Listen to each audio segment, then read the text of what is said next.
Good evening, everyone. I'd like to call this meeting to order. We apologize for being a couple minutes late. We had a good discussion going on. So, Mr. City Attorney, are there any reports from closed session? Thank you, Madam Mayor. Nothing to report out of closed session. All right, thank you. Special tonight, we have a young man by the name of Isaiah here with his mom, Vita. And I'd like to ask Isaiah to come up and lead us in the Pledge of Allegiance, please. Sorry.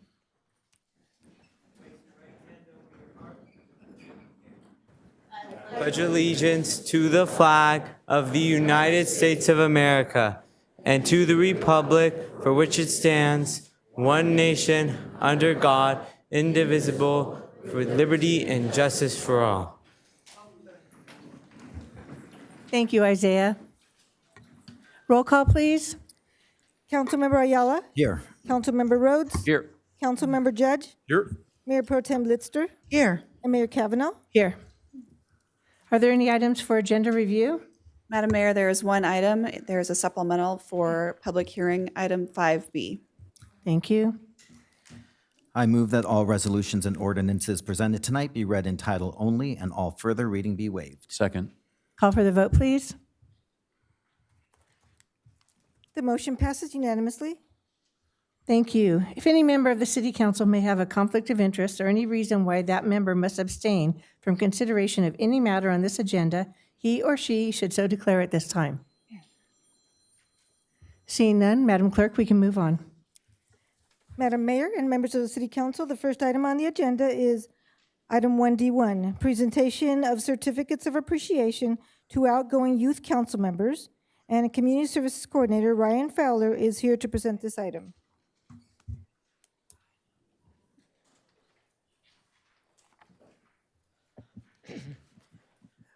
Good evening, Mayor Kavanaugh and members of the City Council. This evening, we are recognizing 15 outstanding Youth Council members. These individuals have contributed their time and exemplary service on the advisory board to the City Council on youth-related matters. I'm excited to announce that our graduating seniors have plans to attend the following colleges this fall: Moore Park, UC Irvine, UCLA, and the University of Pennsylvania. The rest will be continuing at their middle and high schools, poised to be remarkable student leaders this coming year. I request that those individuals present this evening come forward as I call your name. Brian Agok, Mahi Daga,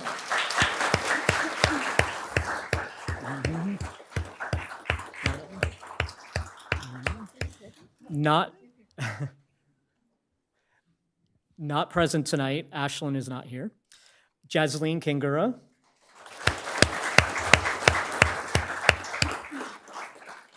Nandiha Krishnamurthy,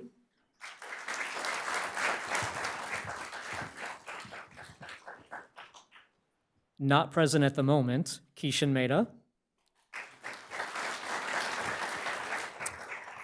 Rhythmika Naveen, and Avery Ott.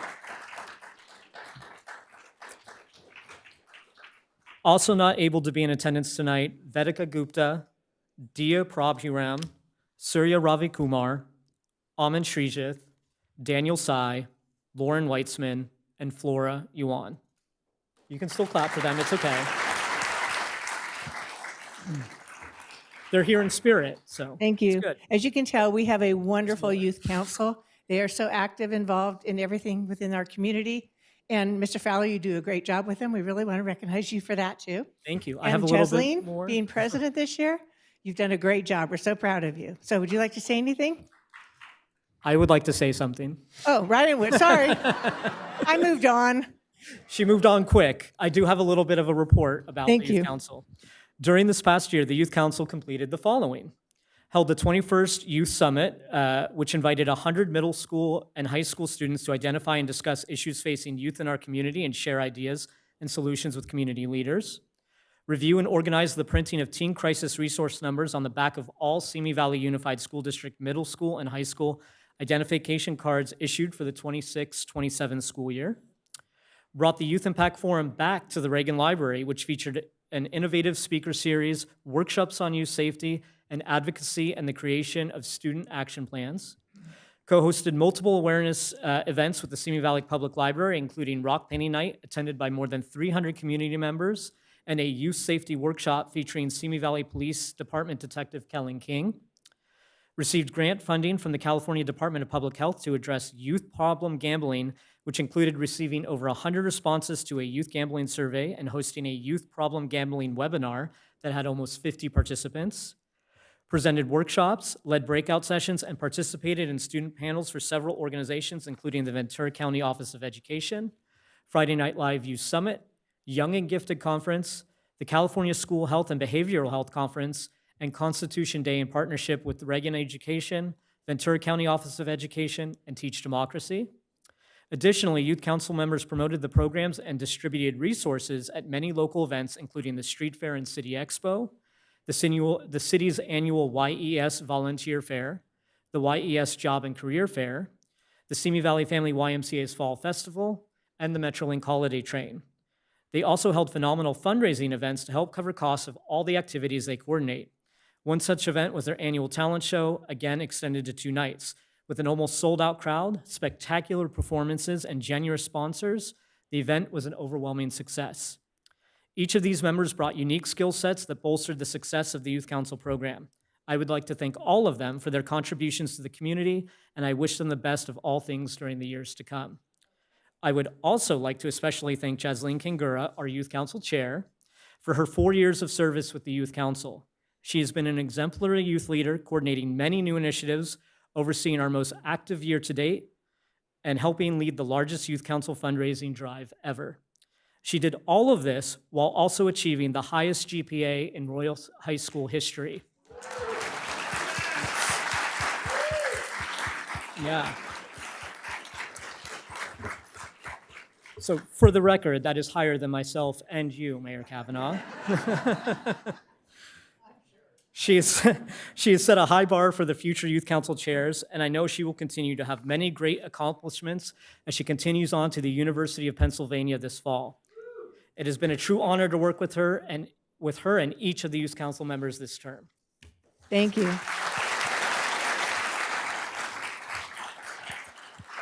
See, I just said they did a lot, and he told you everything they did. So thank you very much. We really appreciate that. Jasleen, would you like to say anything? I'll give an informational report in just a bit where I cover this a little bit, but thank you, Ryan. That was very sweet. And I just wanted to briefly say thank you to this year's Youth Council and the incoming Youth Council members for all the work that they did. It truly is incredible, and this group is absolutely amazing. So yeah, thank you to all of you. Are there pictures? We have to pose for pictures now. She likes the logo in the back.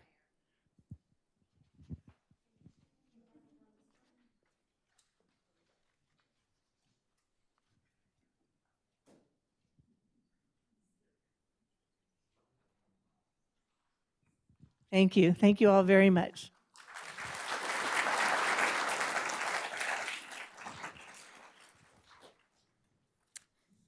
Madam Mayor and members of the City Council, next on the agenda is item 1D2, presentation of certificates of appreciation to outgoing Youth Employment Service Advisory Board members. And Community Services Coordinator Ryan Fowler is presenting this item. We're keeping Ryan busy tonight. I am going to be busy. I forgot I was next. Okay. Good evening, Mayor Kavanaugh and members of the City Council. This evening, we are recognizing 3 outstanding outgoing Youth Employment Service Advisory Board members. These individuals have contributed their time and effort to serve on the advisory board to the City Council on all matters related to youth employment. I request that those individuals present this evening come forward as I call your name. Serena Kangura, outgoing Youth Council representative.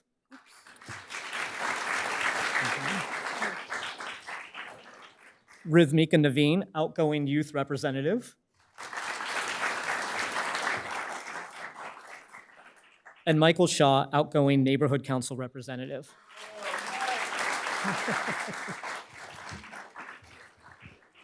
He's I in just here saw him somewhere. here. He was here earlier.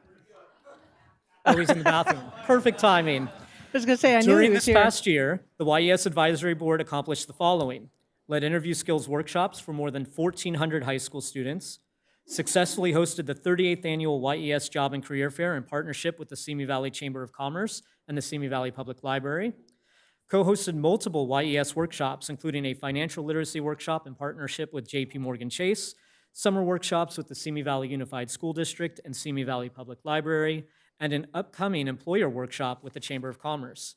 Additionally, the board hosted the city's annual volunteer fair in November. I would like to thank each of them for their contributions. It has been a privilege working with them. Come on down, Mr. Shaw.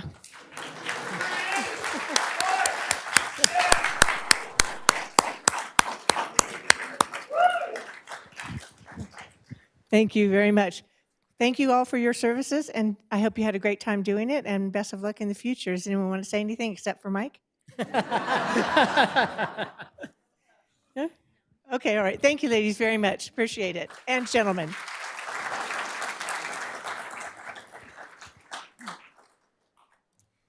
Madam Mayor and members of the City Council, next on the agenda is item 1D3, presentation of certificates of appreciation to outgoing Neighborhood Council executive board members.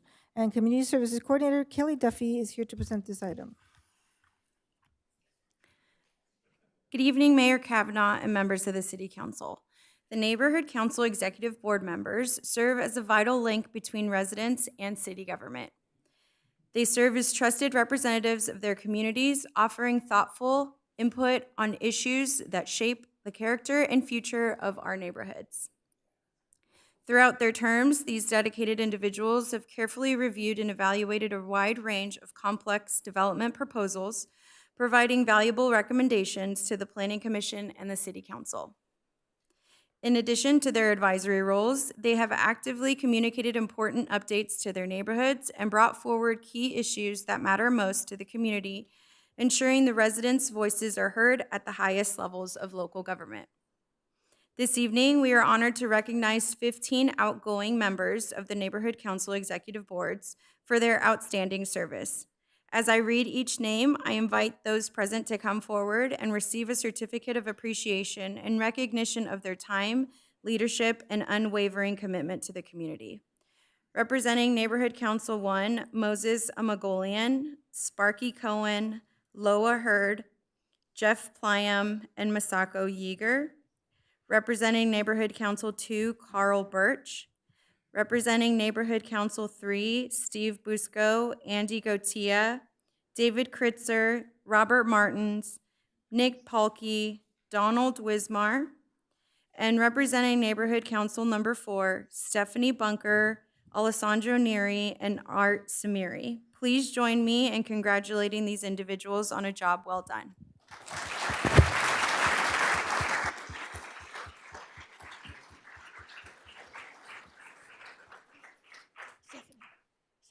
And for the record, the presenter was Cynthia McCullough. Come on over this way so she can take pictures. Thank you all for your service on the Neighborhood Council. I hope you enjoyed yourself and learned a lot about our communities. I remember interviewing you, so I'm glad you were able to get involved in such. So thank you for all your time and effort. And I think you can reapply in 18 months? 8 months. So keep that on your calendars, okay? All right, thank you. I'm sorry, she wants to take a picture.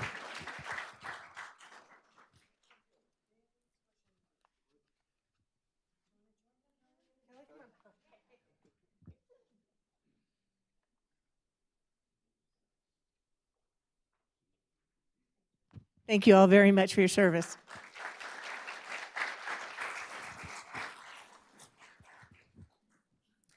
Madam Mayor and members of the City Council, next on the agenda is item 1D4, presentation of certificates of appreciation to outgoing Cultural Arts Center Foundation board members, and Assistant Community Services Manager Sandy McGee is here to present this item. Good evening, Mayor Kavanaugh and members of the City Council. This evening, we are recognizing individuals within our community who have served terms on the Cultural Arts Center Foundation Board of Directors and contributed their time and efforts to bring diverse, high-quality cultural programs to the citizens of Simi Valley.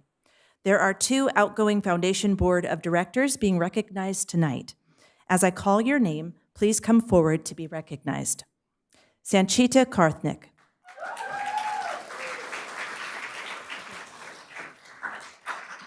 Ms. Karthik has served on the Cultural Arts Center Foundation for 4 years. She was instrumental in developing and launching an Indian Cultural Night, a successful cultural celebration presented for 2 consecutive years that showcased traditional Indian dance and artwork by local Indian artists. Ms. Karthik played a key role in coordinating and facilitating these events, helping to strengthen community engagement and celebrate the rich cultural diversity of our region.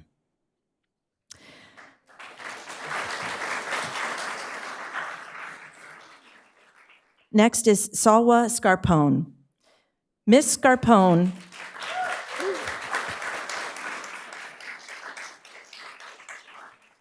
Ms. Scarpone has served on the Cultural Arts Center Foundation for 4 years. During her tenure, she has held the position of Vice President of Resource Development, helping to advance the foundation's fundraising and outreach efforts. Ms. Scarpone has created marketing materials for numerous foundation events and has been instrumental in event coordination, donor engagement, and fundraising initiatives. Her leadership and dedication have contributed significantly to the foundation's growth and community impact.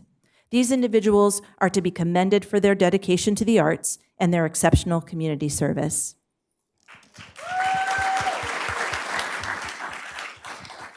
Thank you. Thank you both for everything you've done for the foundation. It has grown and gotten better and bigger and more and more different types of cultural things that we're having. We have the Indian Night, and we have the Hispanic Heritage, which has done very well. So it's very nice to see our community have different cultures come in and become acquainted with them. And I love Indian food, so next year you need to include the food there. So, but would you like to say anything, Salwa? I think we should just keep moving it along because there's a lot of people in here. But It's a happy evening, though. It's a happy evening. So, Gina? Okay, Gina wants to take a picture. Sanchita, did you want to say something? I was getting there. Sorry. Thank you so much for this recognition. It truly does mean a lot. Serving on the Simi Valley Cultural Arts Foundation for the past 4 years has been one of the most meaningful experiences in my high school journey. What started as an opportunity to get, involved in the community more had quickly become an experience that had taught me leadership, service, and the importance of preserving and celebrating the arts. Throughout my time on the foundation, I've had the privilege of helping support events, artists, and programs that bring people together. I've seen firsthand how the arts create connection, inspire creativity, and make our community stronger. As a student, I am especially grateful to have been welcomed into the space and trusted with a voice at the table. The mentorship, responsibility, and experiences I've gained over these 4 years have shaped me in ways that I will carry with me even after high school. Thank you to the Simi Valley Cultural Arts Foundation, my fellow board members, the City Council, and the Mayor for your support and dedication for the arts in our community. It's been an incredible honor to serve the city that I've grown up in, and I will always be grateful for that opportunity. Thank you. Thank you very much. She can do my job better than I can. Now, did you graduate? And where are you going to college? I will be going to the University of California, Riverside this Very cool. Congratulations. Congratulations. All right. Thank you both very much for all you do. Madam Mayor and members of City Council, next on the agenda is item 1D5, presentation of an honorary resolution to the 2026 City Volunteer of the Year. And Acting Management Assistant Candace Gray is here to present this item. Good evening, Mayor Kavanaugh and members of the City Council. Each year, staff from the city nominate dedicated volunteers for the City Volunteer of the Year. And tonight, the City Council recognizes an individual who has made a significant impact over the past year. At this time, I would like to ask Chaplain Bill Martin to come forward to accept the 2026 City Volunteer of the Year Award.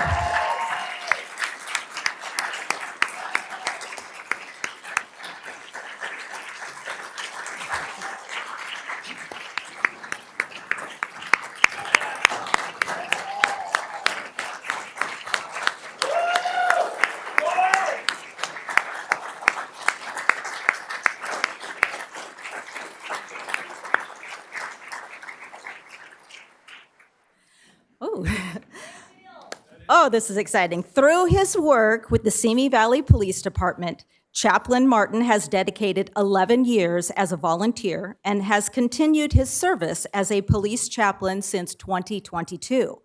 Over the past year alone, he has contributed more than 500 volunteer hours as an extraordinary testament to his compassion and selfless commitment to others. Chaplain Martin is a steady and compassionate presence at police briefings, DUI checkpoints, and during difficult moments when comfort is most needed. His service extends into the broader community as well, volunteering weekly with the Knights of Columbus at St. Rose of Lima Church to help feed unhoused individuals with dignity and kindness. At 89 years young, his energy, warmth, and unwavering dedication continue to inspire everyone he meets. His integrity and lifelong commitment to service make him an extraordinary and deserving honoree. Chaplain Martin's steadfast service, empathy, and humility reflect the highest ideals of our community, and we are deeply appreciative of the many lives he continues to uplift. On behalf of the City Council, we thank you for your commitment and service to the residents, the police department, and the city of Simi Valley. Thank you.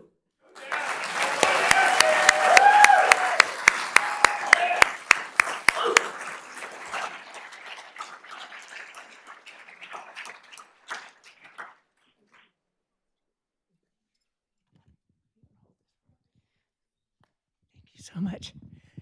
You are just an inspiration. I've known this man for many, many, many years, and you just get sweeter and better every day. Your wife might not say that, but I will. So all your dedication to our community, to the Police Foundation Board when we served on that, you and your wife are so involved in your church. I was able to help serve last night dinner. I enjoyed meeting all of your cohorts on that, and thank you for all that you guys do too. And you're just so deserving of this. I'm so happy that I get to be the one to give it to you. Thank you very So, much. would you like to say anything? Please. Okay. Always, with the microphone, I like to be able to grab a hold of it and say something. Anyway, to thank members of the Knights of Columbus for all that they do for the city. Last night, Dee was one of our guests of honors at our dinner that we had, and we served 135 people who were disfranchised, who are homeless at the Knights of Columbus Hall. That takes a lot of dedication and a lot of people. We do that every Sunday from 5 till 6. And it's really an honor to be able to help people that have nothing, to be able to have them, feed them, and see a smile on their face. Thank you very much. Thank you. Thank you.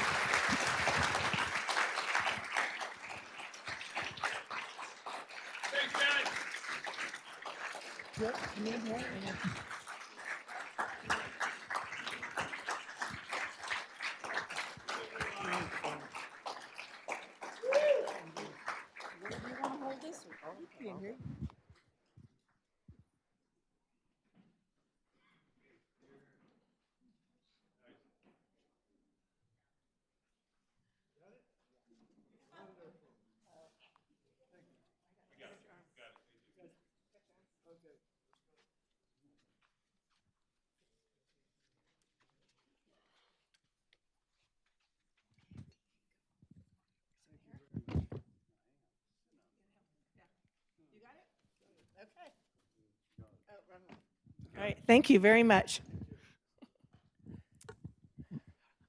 I think my service down here is done. Thank you. Oh.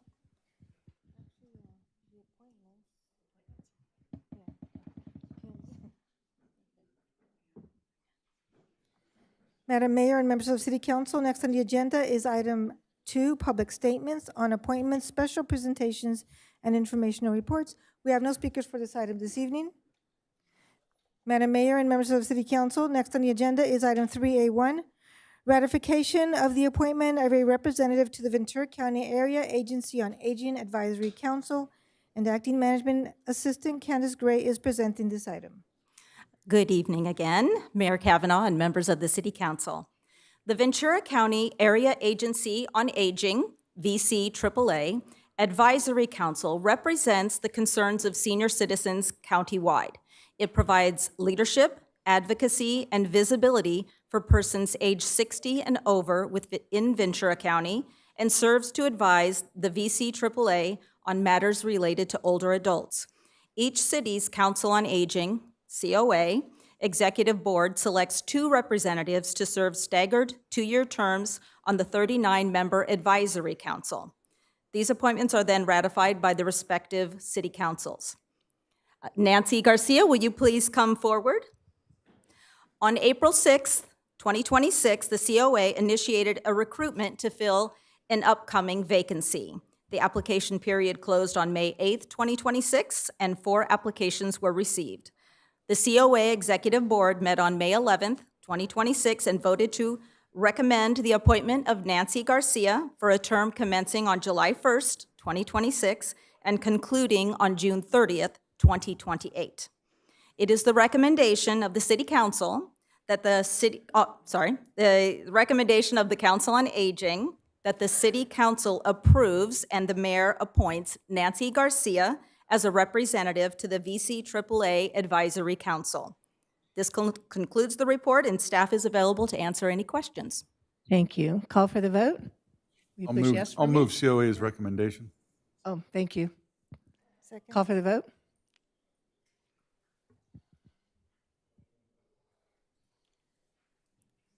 The motion passes unanimously. Congratulations, and thank you very much for volunteering. We really appreciate it.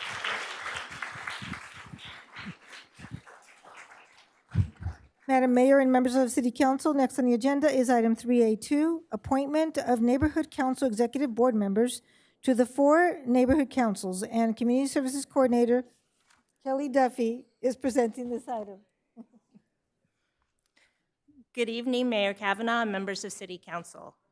Since 1970, the neighborhood councils have played a vital role in the city's government structure. They foster civic engagement by encouraging public awareness and participation in local decision-making. In addition, they serve as advisory bodies to both the City Council and the Planning Commission on development projects and community concerns. Currently, there are 17 vacancies across the executive boards of the 4 neighborhood councils. This evening, 13 applicants are being nominated to fill these positions for terms beginning on July 1st, 2026, and concluding on June 30th, 2028. As I read your name, will the nominees present this evening please come forward? Neighborhood Council 1, Alan Mann, Julie Kurian, David Lewis, Mahmoud Bolat, David Masso, Jamuna Ramnath.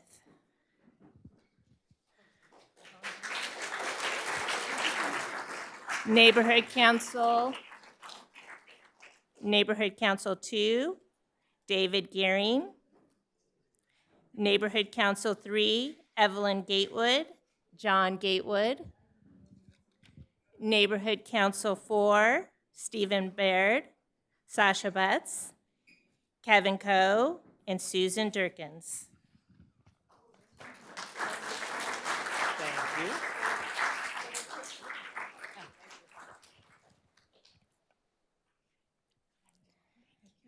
It is recommended that the City Council approve and the Mayor appoint all 13 nominees to serve on the executive boards of the 4 neighborhood councils for the stated term. Madam Mayor, I motion? move to approve the mayor appoint 13 nominees to the Neighborhood Council Executive Boards with terms commencing on July 1st, 2026 and concluding June 30th, 2028. Second. Call for the vote? Vote yes for me, please. The motion passes unanimously. Thank you. I wanted to make sure she voted yes, just in case. Thank you all for taking the time to interview and to volunteer and be a part of our neighborhood councils. If you have not done it yet, I think you're really going to learn a lot and enjoy it. And you meet a lot of nice new people, too. So thank you all. We appreciate your time and service. Thank you. Oh, photo.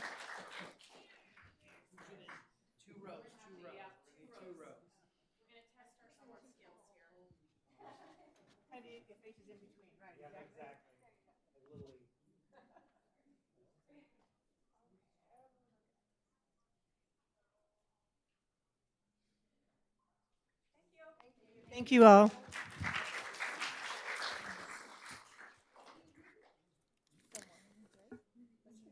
Madam Mayor and members of the City Council, next on the agenda is item 3A3, appointment of Simi Valley Arts Commissioners, and Assistant Community Services Manager Sandy McGee is presenting this item. Good evening, Mayor Kavanaugh and members of the City Council. The Arts Commission is responsible for promoting greater public participation in and access to arts and culture, exploring alternate sources of arts and culture funding, planning arts programs and events, developing a master cultural plan, applying for grants, reviewing the annual financial and operational plans for the Simi Valley Cultural Arts Center, and reinforcing the arts as a vital, integral, and necessary component of life for all members of the community. Membership on the Arts Commission is comprised of 8 members, including 2 City Council members, 5 City Council appointed public members, and 1 Simi Valley Cultural Arts Center Foundation Board of Director. All public members serve staggered 2-year terms of office. Arts Commission members may serve 2 consecutive terms and may serve additional terms provided 12 months have lapsed between appointments beyond 2 consecutive terms. The terms of service for 3 City Council appointed public members will conclude on June 30th, 2026. On May 7th, 2026, Mayor Pro Tem Litster and Arts Commissioner D'Antona interviewed the applicants and nominated 3 for appointment to 2-year terms on the Arts Commission. These terms begin July 1st, 2026 and conclude on June 30th, 2028. The nominees are as follows. As I call your name, please come forward. Lauren Hammersley is not able to be with us tonight. Francesca Troncali Adams.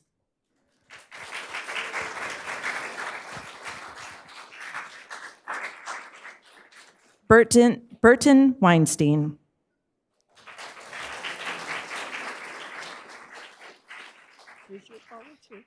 It is recommended that the City Council approve and the mayor appoint the 3 applicants nominated to the Simi Valley Arts Commission. This concludes the report, and staff is available to answer any questions at this time. May I have a motion, please? To motion that we approve all 3 Arts Commissioner members, please, as stated. Call for the vote. Please vote yes for me. So you can't get out of it yet. The motion passes unanimously. Thank you. Thank you both for volunteering, and we appreciate your service to our community. So I expect great things from you guys. Thank you.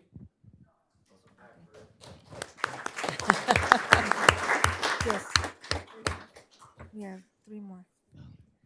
Madam Mayor and members of the City Council, next on the agenda is item 3A4, appointment of Simi Valley Cultural Arts Center Foundation Board members, and Assistant Community Services Manager Sandy McGee is presenting this item. Good evening, Mayor Kavanaugh and members of the City Council.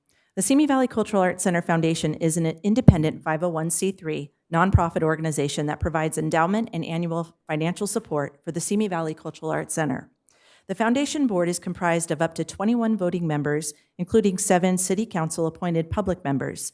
All members serve staggered 4-year terms. On May 21st, 2026, Mayor Pro Tem Litster and Councilmember Rhodes interviewed the applicants, 3 of which are recommended for appointment this evening. The following Simi Valley Cultural Arts Center Foundation Board applicants have been nominated for appointment. As I call your name, please come forward. Tanisha Coley. Okay. Tanisha couldn't be with us tonight. Rhonda De Los Reyes.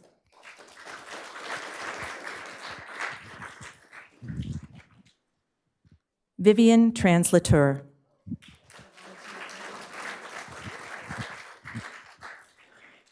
It is recommended that the City Council approve and the mayor appoint the applicants nominated to the Simi Valley Cultural Arts Center Foundation Board for a term commencing July 1st, 2026 and concluding on June 30th, 2030.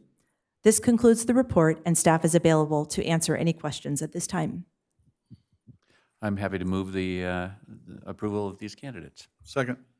Call for the vote. Vote yes for me, please.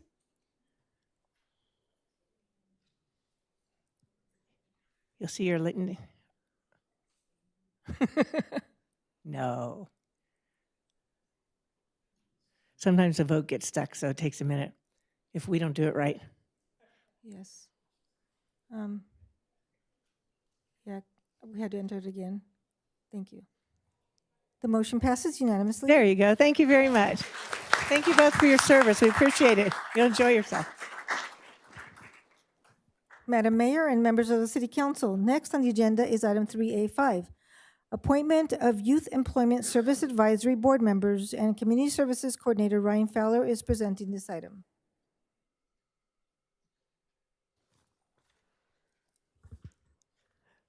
Good evening, Mayor Kavanaugh and members of the City Council. Since 1982, the Youth Employment Service Advisory Board has advised the City Council on matters related to youth employment. The board is comprised of 18 members. A total of 9 positions are currently vacant, 3 regular, 4 designated, and 2 alternate member positions. On May 20th, 2026, the YES Advisory Board reviewed the eligible applicants and nominated 7 for appointment. The Youth Council representative position is scheduled to be nominated in September after the new Youth Council term begins. No applications were received for the youth representative position. However, a new recruitment period will open in the fall. Additionally, the Neighborhood Council has nominated a representative for their vacant position on the YES Advisory Board. If appointed, the applicants will serve terms commencing on July 1st, 2026, and concluding on June 30th, 2028, with the exception of the Neighborhood Council representative position, whose term will conclude on June 30th, 2027.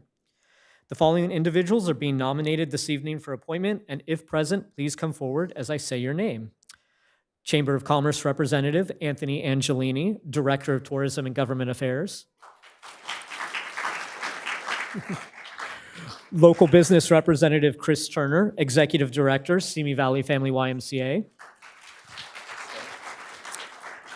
And not able to be present tonight, Local Government Representative Eric Lundstrom, Director, Rancho Simi Recreation and Park District. Alternate Member Stacy Roth, Coordinator, Vista Real Charter School. Neighborhood Council Representative Natalia Santisteban. Simi Valley Unified School District Representative Sylvan Tauber, Work Experience, Royal High School. Alternate Member Eric Veerway, Retired, Los Angeles Fire Department. The Youth Employment Service Advisory Board recommends that the City Council approve and the Mayor appoint applicants nominated to the Youth Employment Service Advisory Board. This concludes the report, and staff is available to answer any questions. I'm happy to make the motion that the City Council approve and the Mayor appoint the applicants nominated to the YES Advisory Board. Second. Call for the vote, please. Will you vote yes for me? These two gentlemen do a lot for our community already, you see? The motion passes We know them, so that's why they unanimously. were worried.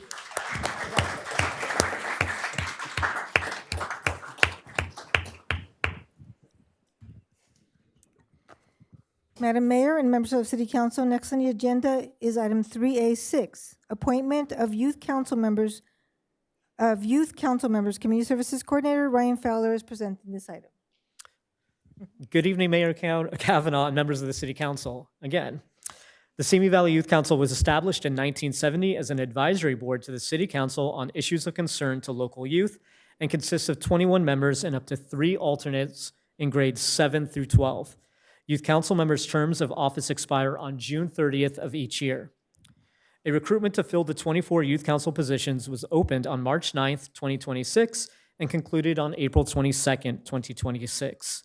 A total of 88 applications were received. Interview panels met on May 26th, June 9th, June 10th, and June 11th to interview the applicants. The interview panels nominated 21 applicants for Youth Council membership and 3 alternates. The following Youth Council applicants have been nominated for appointment.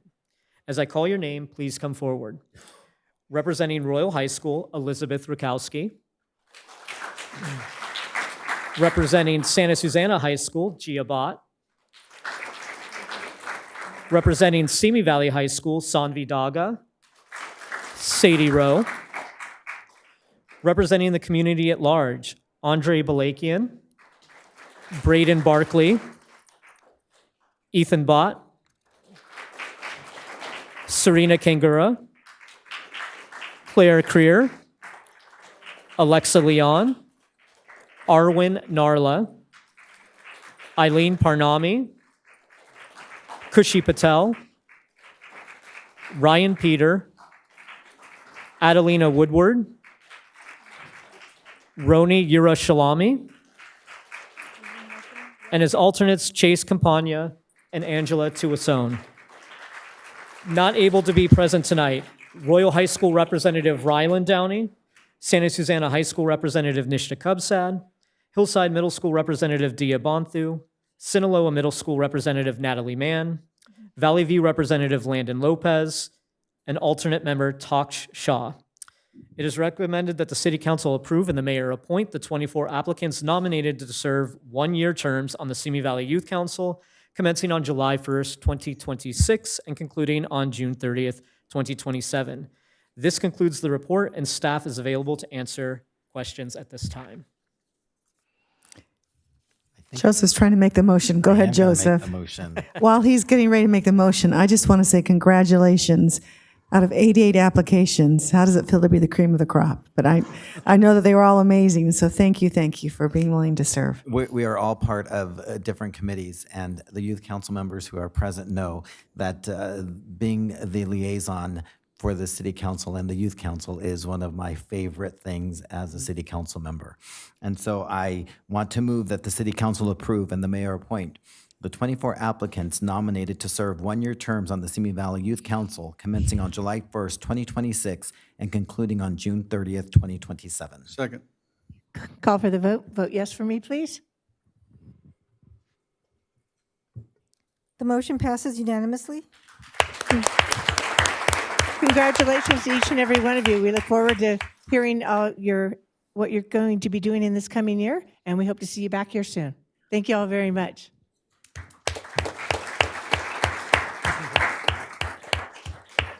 Yes, that's it.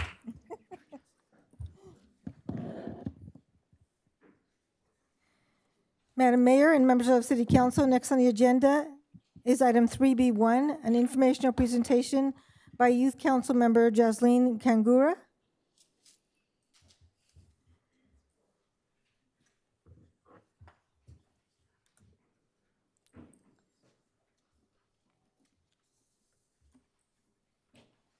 Good evening, Mayor Kavanaugh and members of the City Council. My name is Jasleen Kangura, and I recently graduated from Royal High School. This fall, I'll be studying biology, bioethics, and urban studies at the University of Pennsylvania. Tonight, I'll be updating you on Youth Council's recent activities and recapping the 2025 to 2026 term. First, I hope everyone stayed safe during the Sandy Fire. As a result of the emergency, the Youth Council rescheduled our annual Teen Wellness Night and combined it with the first ever Teen Wellness Field Day. This event aimed at educating the community on the dangers of drinking and driving and providing a space for students and families to de-stress at the end of the school year. The Teen Wellness Field Day was held at Royal High School Stadium on May 30th and featured obstacle courses, water activities, and more than 20 informational and service-oriented booths. We're excited to see this event grow in future years. On June 2nd, the Youth Council met to discuss and approve the crisis resource numbers that appear on the back of every Simi Valley Unified School District student ID card and, beginning next year, administrator ID cards as well. On June 18th and 19th, the Youth Council hosted our 4th annual escape room at the Burlwood Teen Center. This year's theme was Midnight Heist, Crack the Code. We raised $300, all of which will be donated to the Ventura County Diversity Collective, an organization that supports LGBTQ+ wellness and inclusion in our community. I'd like to thank all of the Youth Council members who dedicated their summer and their creativity to making this event possible. Reflecting on this term, the Youth Council had an incredibly ambitious and impactful year. While detailing every event and initiative would take far longer than the time that I have tonight, I'd like to briefly highlight the breadth of what the Youth Council members achieved. This year, Youth Council hosted 11 major events, bringing together hundreds of community members. 5 of these events were first-time initiatives. During the first semester, we held our annual rock painting night for suicide prevention awareness, the Youth Summit that brought together students and local leaders, and the Youth Impact Forum at the Ronald Reagan Presidential Library. In March, we partnered with Santa Susana High School to host the annual Multicultural Night. In April, we celebrated local talent at our talent show at the Cultural Arts Center. As for our new events, we held the first ever district-wide final study session, hosted a human trafficking education presentation led by Simi Valley Police Department Detective King, organized a gambling prevention webinar given by Michael Liao, Director of Programs for NICO's Chinese Health Coalition, piloted our annual Teen Wellness Field Day, and provided a leadership training to students at Hollow Hills Elementary School. As a chapter of Friday Night Live, Youth Council also received a highly competitive statewide grant to pursue youth problem gambling prevention education efforts. We encourage Ventura County youth to bet on their futures and make informed decisions about gambling and sports betting. Additionally, Youth Council raised more funds than ever before that will help support future projects. A special thank you to our entire fundraising team for their dedication to making that possible. Beyond our own initiatives, Youth Council members presented at conferences from Oxnard to Anaheim, represented Simi Valley in regional and statewide leadership spaces, connected with the Ventura County Office of Education, and consistently volunteered within the Simi Valley community. I've mentioned quite a number of initiatives tonight. To stay up to date with the Youth Council's ever-growing happenings, follow us at Simi Valley Youth Council on Instagram, Facebook, and YouTube, and at SVYC2929 on TikTok. On behalf of the Youth Council, thank you, Mayor Kavanaugh and members of the City Council, for your continued and unwavering support. On a personal note, I'd like to express my gratitude to the current Youth Council for their exceptional dedication to making this Youth Council term as successful as it was.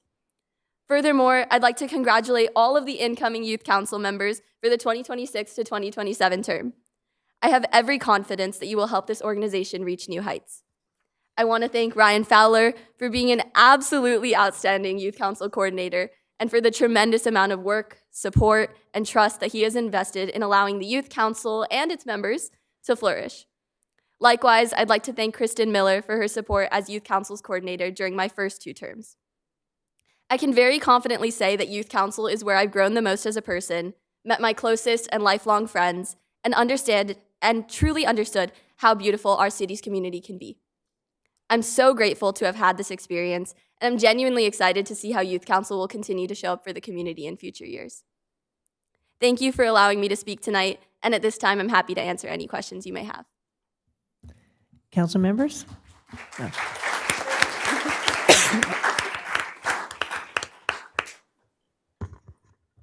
Councilmember Ayala.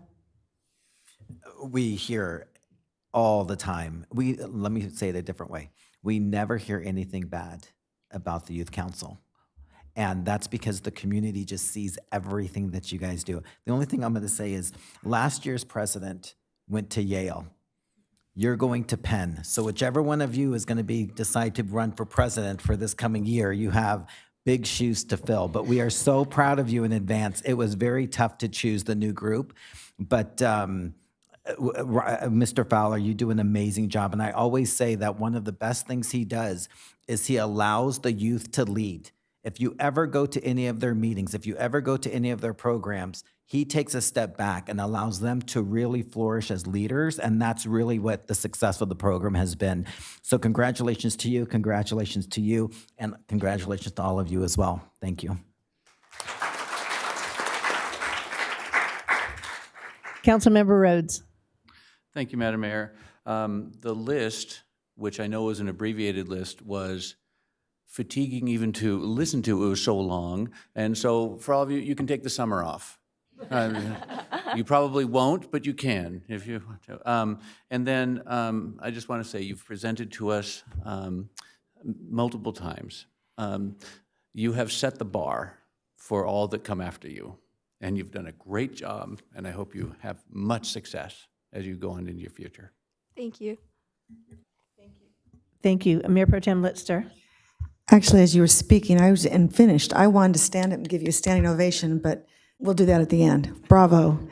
Hard to believe it's been 4 years that you have been serving and being part of this group, and how appropriate that you would end as the chair and going off to do fabulous things.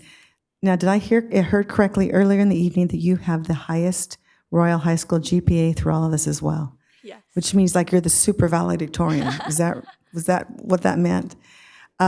Truly, thank you for your efforts, your leadership, your guidance. Thank you for all of you who have made this successful. I know the time commitment is big. It's not, the success of the events it's the regular monthly meetings, it's hours and hours of work online, et cetera. Thank you for your commitment to our community, because what it does is just make Simi Valley that much better and our youth that much stronger. And really, truly, you see the leaders that'll be up here in a few years, so watch out, guys. But anyway, thank you, Jocelyn. Beautiful. Thank you. Councilmember Judge. Thank you, Madam Mayor. I just wanted to say from the council, we're very proud of you. We wish you the best in all of your future educational endeavors. You did a great job as president this year. And I want to thank all the rest of the Youth Council for participating and being part of this, because I know you're going to find it very rewarding. Thank you very much for doing that again. Thank you. And Jocelyn, I also want to give my thanks to you. You've done a fantastic job. Getting to know you over these 4 years has really been a great opportunity for me. And you're at my alma mater, so of course, go Royal.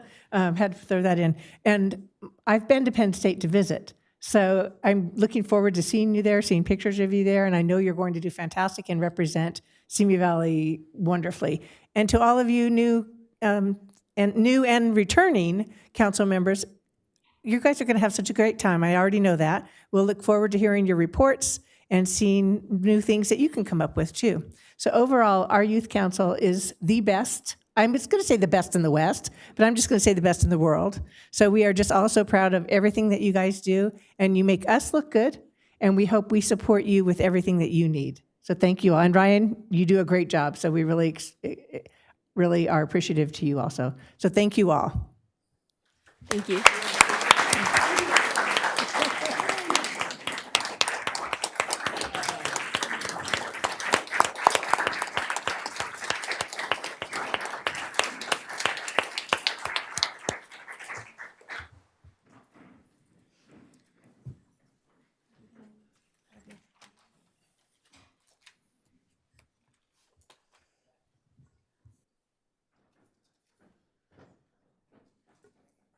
We'll give them just a moment to exit. Thank you. When all the good stuff, well, we still have one more good stuff. I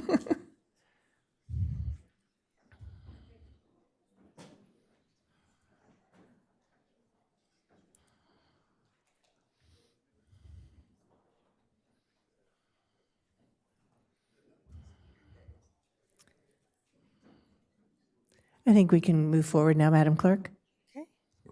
Madam Mayor and members of the City Council, next on the agenda is item 3C1, presentation of the 2026 Ventura County Fair poster by Ventura County Fairgrounds Director, Dr. Shante Morgan Carter. Welcome, Dr. Carter. Hello, good evening. Wow, what a hard act to follow. I mean, my goodness, that was empowering. Such eloquent speakers and so forth. Hopefully I won't stumble. It's always a joy to come at this time of the year. On behalf of the Ventura County Fair, I'd like to welcome you, and everyone in the community, come please join us this year at the Ventura County Fair, July 29th through August 9th. There is something for everyone. In addition to what we always want, the delicious fair food, the deep fried Oreos, the turkey legs, and the funnel cakes, we've already started out the year. Just in case you didn't know, we had our youth poster contest, and Simi Valley's own Simon Shapiro, 6th grader from Simi Valley, won 3rd place for our poster contest. So it's always important. We try to be economical and make sure that everyone can come to the fair. So we have special promotion and discounted days. Starting opening day, we have a $5 before 5 p.m. On July 31st. We have Youth Day, Friday, July 31st. Dia La Familia, Sunday, August 2nd is discount. Seniors and persons with disabilities, we offer discount. Ventura County Credit Union members, we offer discounts. Community Heroes Day for our teachers, military, police, fire, and EMS personnel. And then, of course, Food Share. If you donate 5 non-perishable food items and receive, you buy one, get one free admission for that day. So we try to be affordable and open and welcoming to all. We also, of course, have our concert series. I know everybody's waiting on that. So on the 31st, we have Iration. The August 1st, we have Jake Owen. August 2nd, Dia La Familia, we have Banda. On the 3rd, we have Ashanti featuring Bow Wow. On August 4th, we have Switchfoot featuring Haba Stank, and then August 5th, we have Nate Smith. All right? So coming back, we have the Flying U Rodeo, which is always exciting, right? The rodeo. And then we have a new policy, and I just want to make sure everyone knows, we have a new clear bag policy, which will prohibit non-clear tinted pattern mesh bags. This is just what everyone's doing now. So please, of course, if you arrive, we can work with you. We have some special accommodations we can make, but please bring your clear bags. And if you want know more about our fair or about this new clear bag policy, please visit bcfair.org. And we look forward to seeing you all at the fair. And now I have a presentation, if you don't mind. Thank you. I saw that. We look forward to it. Okay. Oh, I have to come, sorry. One more time. And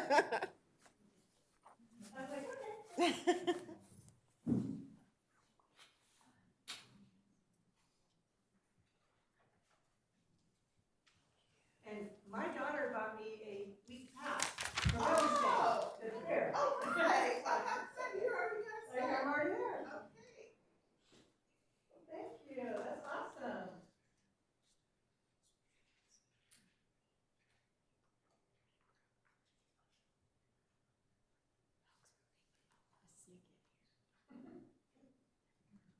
All right. Morgan Carter. Thank you. Appreciate that. Thank you so much. We appreciate that. That's all you're doing. Absolutely. I have to be there.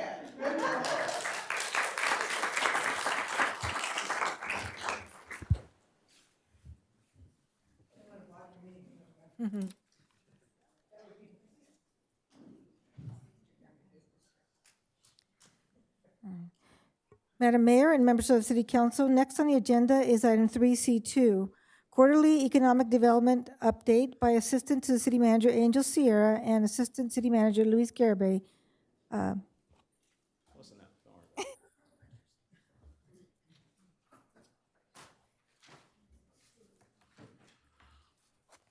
So, good evening. I think it's already on this. Good evening, Mayor and City Council. Tonight, Angel and I have the privilege of providing the Economic Development Update. As you all know, over the past few months, there's been a lot of exciting news and activity around new development, new businesses, and new business and development prospects that are very much interested in investing here in Simi Valley, all of which align with the Council's goal of supporting new business growth, job creation, tourism, and workforce development to strengthen the local economy. With that, I'll hand it over to Angel. Good evening, Mayor Kavanaugh and members of the City Council. Tonight, as part of our economic update, I'd like to start with recent business activity in the community. Since our last report, we've welcomed Froyo and Fido in the Wood Ranch area, offering a blend of frozen yogurt with a dog accessory shop. We've also welcomed Premier America, who expanded its presence here in Simi Valley, now offering a second location. PC's Bar and Grill, a longtime local favorite, recently opened up under new ownership and with a refreshed look. Pozoleria Doña Ana recently opened its new location on Tapo Canyon Road, offering authentic Mexican food. And the Boys and Girls Club unveiled their new teen room, designed to provide local youth with an updated space for learning, recreation, leadership development. The highly anticipated Pickle and Play had their official grand opening this past weekend, bringing a new indoor recreation and entertainment destination to the community. The Bunker Clubhouse received their temporary certificate of occupancy and will offer a new entertainment option that combines indoor golf simulators, sports viewing, and social gathering spaces. Nectar of the Dogs relocated and opened their expanded space last month, offering handcrafted California wines, live music, private events, and a dog-friendly atmosphere. Simi Vibe, offering a welcoming space for music, wellness, events, workshops, and community experiences, will be hosting their grand opening later this week. And lastly, White Sands Wellness Club, a membership-based wellness center that features advanced wellness and recovery services designed to promote health and well-being, will host their grand opening next week as well. I'd also like to highlight a few businesses that continue to move through the permitting process. Simi Valley Brewing Company is advancing toward a third quarter opening, aiming towards a early July opening, while Whole Foods Market continues on interior improvements and it's targeting a fourth quarter opening. Raising Cane's and Shatsy's Bakery also continue moving through the permit process, reflecting continued growth throughout the community. And in addition to supporting new businesses opening, the city staff continue to provide concierge-level assistance to local business owners, helping them navigate the permit process. Current efforts include assisting with the relocation of Billiards Plaza, a proposed escape room, and renovations to an existing laundromat under new ownership, reflecting the city's commitment to business retention, reinvestment, and expansion.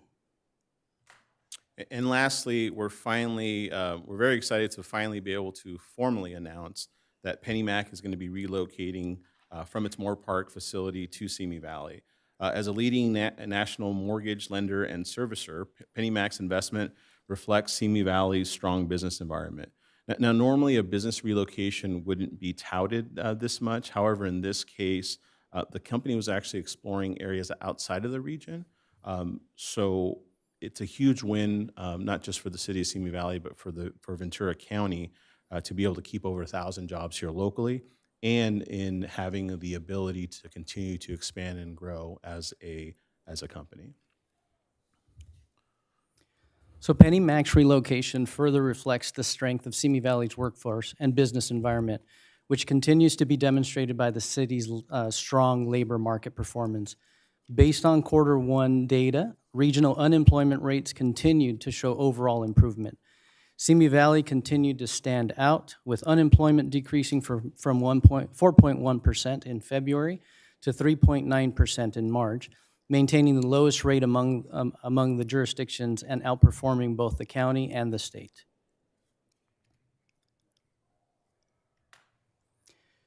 Industrial vacancy rates in Simi Valley remain higher than those of surrounding region. Currently, Simi Valley's industrial vacancy rate stands at 8.8% compared to 4.4% in Ventura County and 5.9% in Los Angeles County.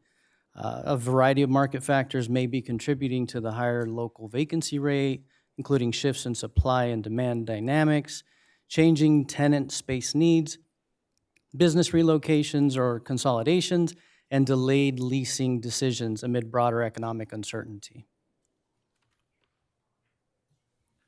So we continue to grow our reputation around, not just here in Ventura County, but in the greater LA region, in terms of Simi Valley being associated with being pro-business and being business-friendly. So based on this reputation, I had the honor of being asked by the LA Business Journal to participate in this small business roundtable discussion that was aimed at sharing insights on what small businesses need in order to succeed.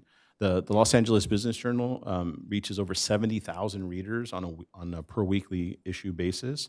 So it was a great opportunity to, again, help align Simi Valley with being business friendly. Simi Valley continued to demonstrate positive sales tax performance in the fourth quarter of 2025, with receipts from October through December increasing 5.4% compared to the same period in 2024. Actual taxable sales were up 7.4%, outperforming Ventura County's 1.7% growth and the Southern California region's 1% increase.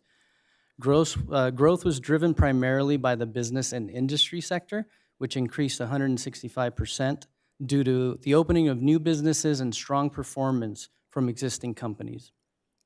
Several sectors experienced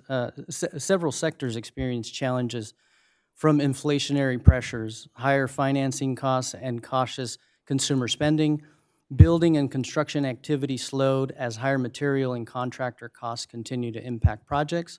Elevated vehicle prices and financing costs decreased demand in the autos and transportation sector, and fuel and service stations saw reduced sales due to fluctuating gas prices, and restaurants and hotels experienced slower growth as consumers remained cautious about discretionary spending.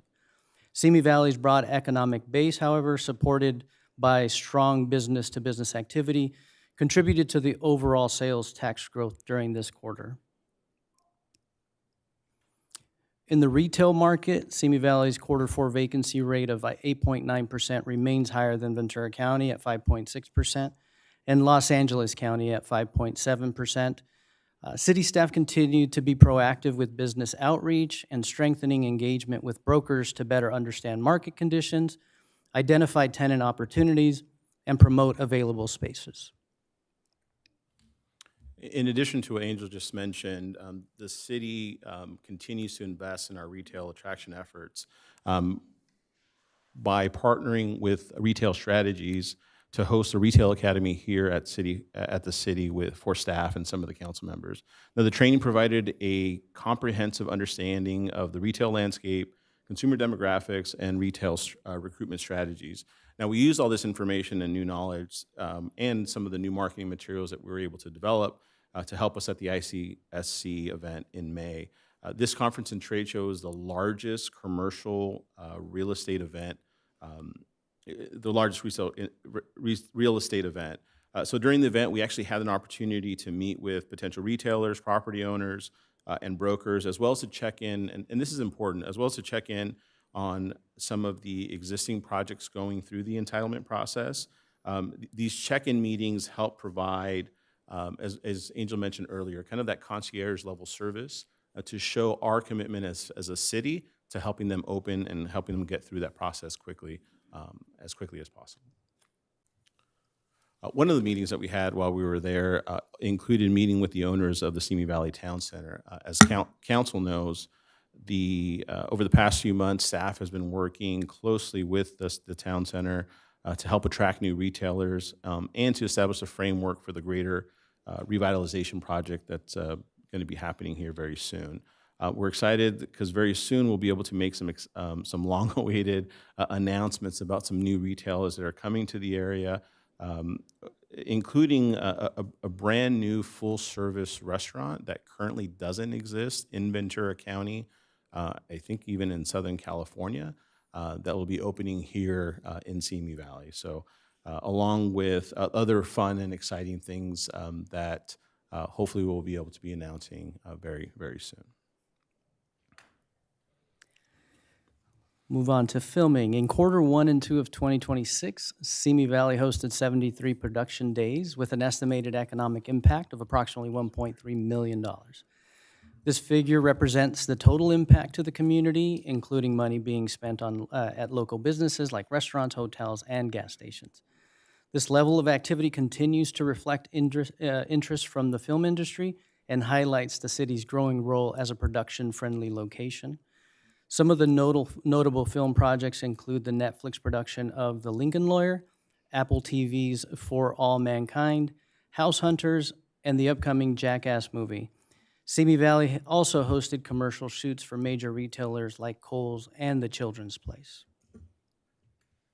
So under the leadership and direction of the City Council, staff has been retooling our existing film program to help attract more filming and to make the permitting process more streamlined.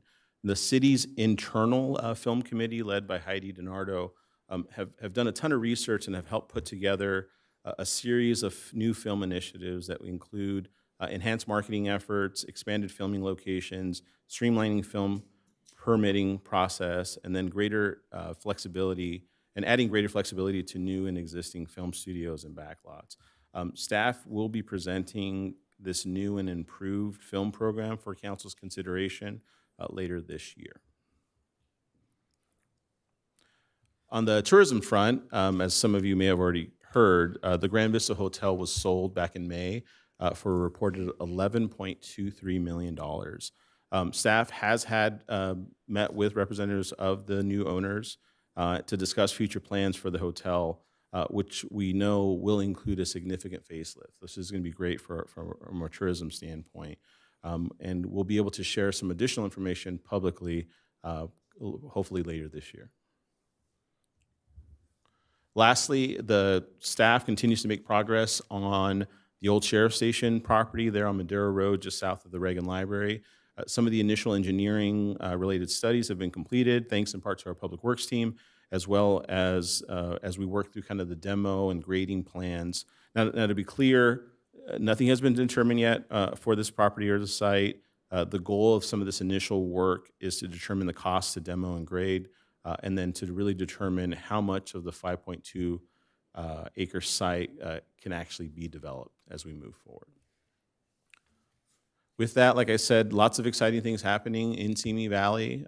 Thanks to the City Council and our city manager for the leadership and direction to allow us the flexibility to be aggressive, to go out and to try some new things. From a staff standpoint, we truly do appreciate that. And then you see we're making a lot of great progress that not only is going to help improve the economic vitality of the city, which we know is a council goal established earlier this year, but to also really help see kind of the future of Simi Valley and what we're going to see for the rest of this year. With that, Angel and I are happy to answer any questions. Thank you. Thank you. Councilmember Rhodes, you're up. Thank you, Madam Mayor. I wanted to talk about the ICSC and that event. I know that there was a lot of preparation going into it. I also know that we hadn't gone for a few years, and at least not in an organized way. Was it worth it? What was your best get out of it? And what do we do next year to attract even more? Okay, so first I'll be honest. A lot of the groundwork was actually laid by Angel, so I'd love to take credit for that. But Angel did a lot of the heavy lifting, kind of leading into that. We did have a lot of productive meetings. I think not having been there for some time, it took a little kind of dust off the cobwebs, as you say. But very productive in terms of the meetings that we did have. I would love to tell you what are most productive and the ones I'm most excited about, but I can't yet. But I will say most of the meetings, and Councilmember Lister can attest, that very productive, very positive. And I think the one that we will say is we did get a chance to meet with Raising Cane's. Again, it's a project that's already kind of in the works, but I think they saw the commitment from the city, commitment from the city council that we are serious about helping you through the process. And our goal as staff is not to create hurdles. We want to make this as easy as possible because we understand the quicker you open, the more jobs you create, the better off the whole city is. Is that all three of the things or no? It is, and I just wanted to give a compliment to you and Councilwoman Lister, who had to call audibles that because the arrival day was also the breakout day of the Sandy fire. And so I know a lot of meetings got shuffled around, and you guys did yeoman's work representing us, and so thank you guys. Yes, the city manager and I had to return ASAP, so they did a great job covering for us, so we really appreciate that. Mayor Pro Tem Litzer. And I had a couple questions, but I will add to just the discussion that was being had. I thought it was very worthwhile and thought it should be something encouraged annually. Even if we don't have big projects in the tube, I think the opportunity to have discussions face-to-face with some of ownership and to head off potential problems. There was one meeting in particular I appreciated that we were able to really direct, this is what we don't want, this is what we do want early in the stage, which I felt was very helpful. Anyway, a couple questions. First, you mentioned Penny Mac saving 1,000 jobs. Will you remind me where exactly is the location that's taking place? We can't say yet. Can't say yet. Okay, I'm glad. Thank you. Coming soon. Actually, I'm glad someone asked me that, and I thought, oh, why don't I know that answer? Now I feel better about it. Thank you very much. Okay. Second, final question. That graphic that showed you speaking with the Business Journal, et cetera. There was a quote. I was trying to read the fine print. What were you quoted as saying? Do you want to go pull that slide back up? Is it worthwhile looking at? Probably not, but again, I think. Isn't that you up there in the corner being quoted? It is. Yeah. So and I was trying to read that. So again, and I think less me, more the city logo there. And again, this is a publication that reaches a lot of decision makers, including business owners, brokers, property owners, people that want to invest. And when they see a positive story and that we're telling our story on how we can and have helped businesses, again, it helps building that business-friendly reputation, which maybe won't pay off right away, but again, long term, it's definitely going to help us in attracting new business and creating more jobs in the city. Very good. Well, thank you for both for all of your efforts. Much appreciated. Any other questions or comments from council? Well, thank you, gentlemen, for a very informative report, even though you can't tell us a lot of stuff. We tease them all the time. You tell us this, and then you can't tell us. Madam Mayor and members of the City Council, next on the agenda is item 3C3, quarterly update by Representative of Runkle Canyon LLC, Jordan Ferguson.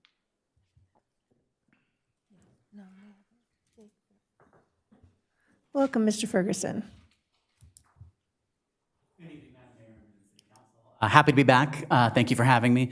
I know you guys have a packed agenda tonight, so I'll try to be quick, but I am, of course, happy to answer any questions that you may have. So to give you a quick update on where we are, let me see if I know how to work this. I'm pressing back instead of forward. So we're starting off well. So these are the Phase 1 estate lots up on Redwood Grove Court. These are lots we're going to be talking about a bit this evening. You'll see on the left here we have lots 244 through 248. The first phase of construction is actually going to be 244, 245, 246, and 247.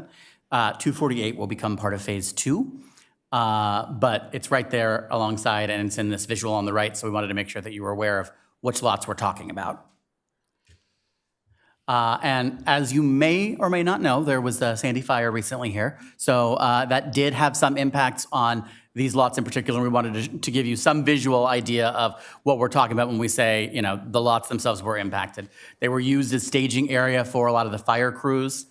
And we actually learned quite a bit about fire access as it exists currently and as it will need to exist on these lots as a result of the fire. So not to create a silver lining out of what was obviously a horrible situation, but we have learned some things from that, and we are making some changes, particularly to Lot 244, which is going to have a new fire access easement created to make sure that there's plenty of room for the larger fire fighting apparatus to get turned around.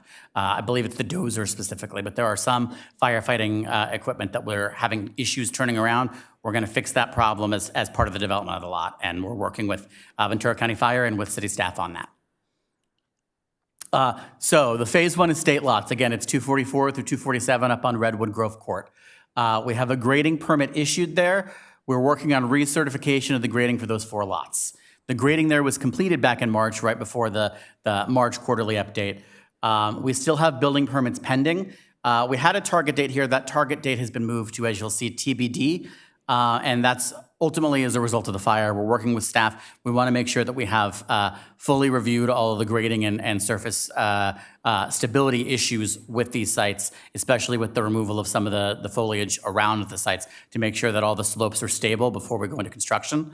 So I can tell you we are committed at Runkle Canyon, and staff is committed to getting construction started here as quickly as possible, but we're all more committed to making sure that we're building homes safely.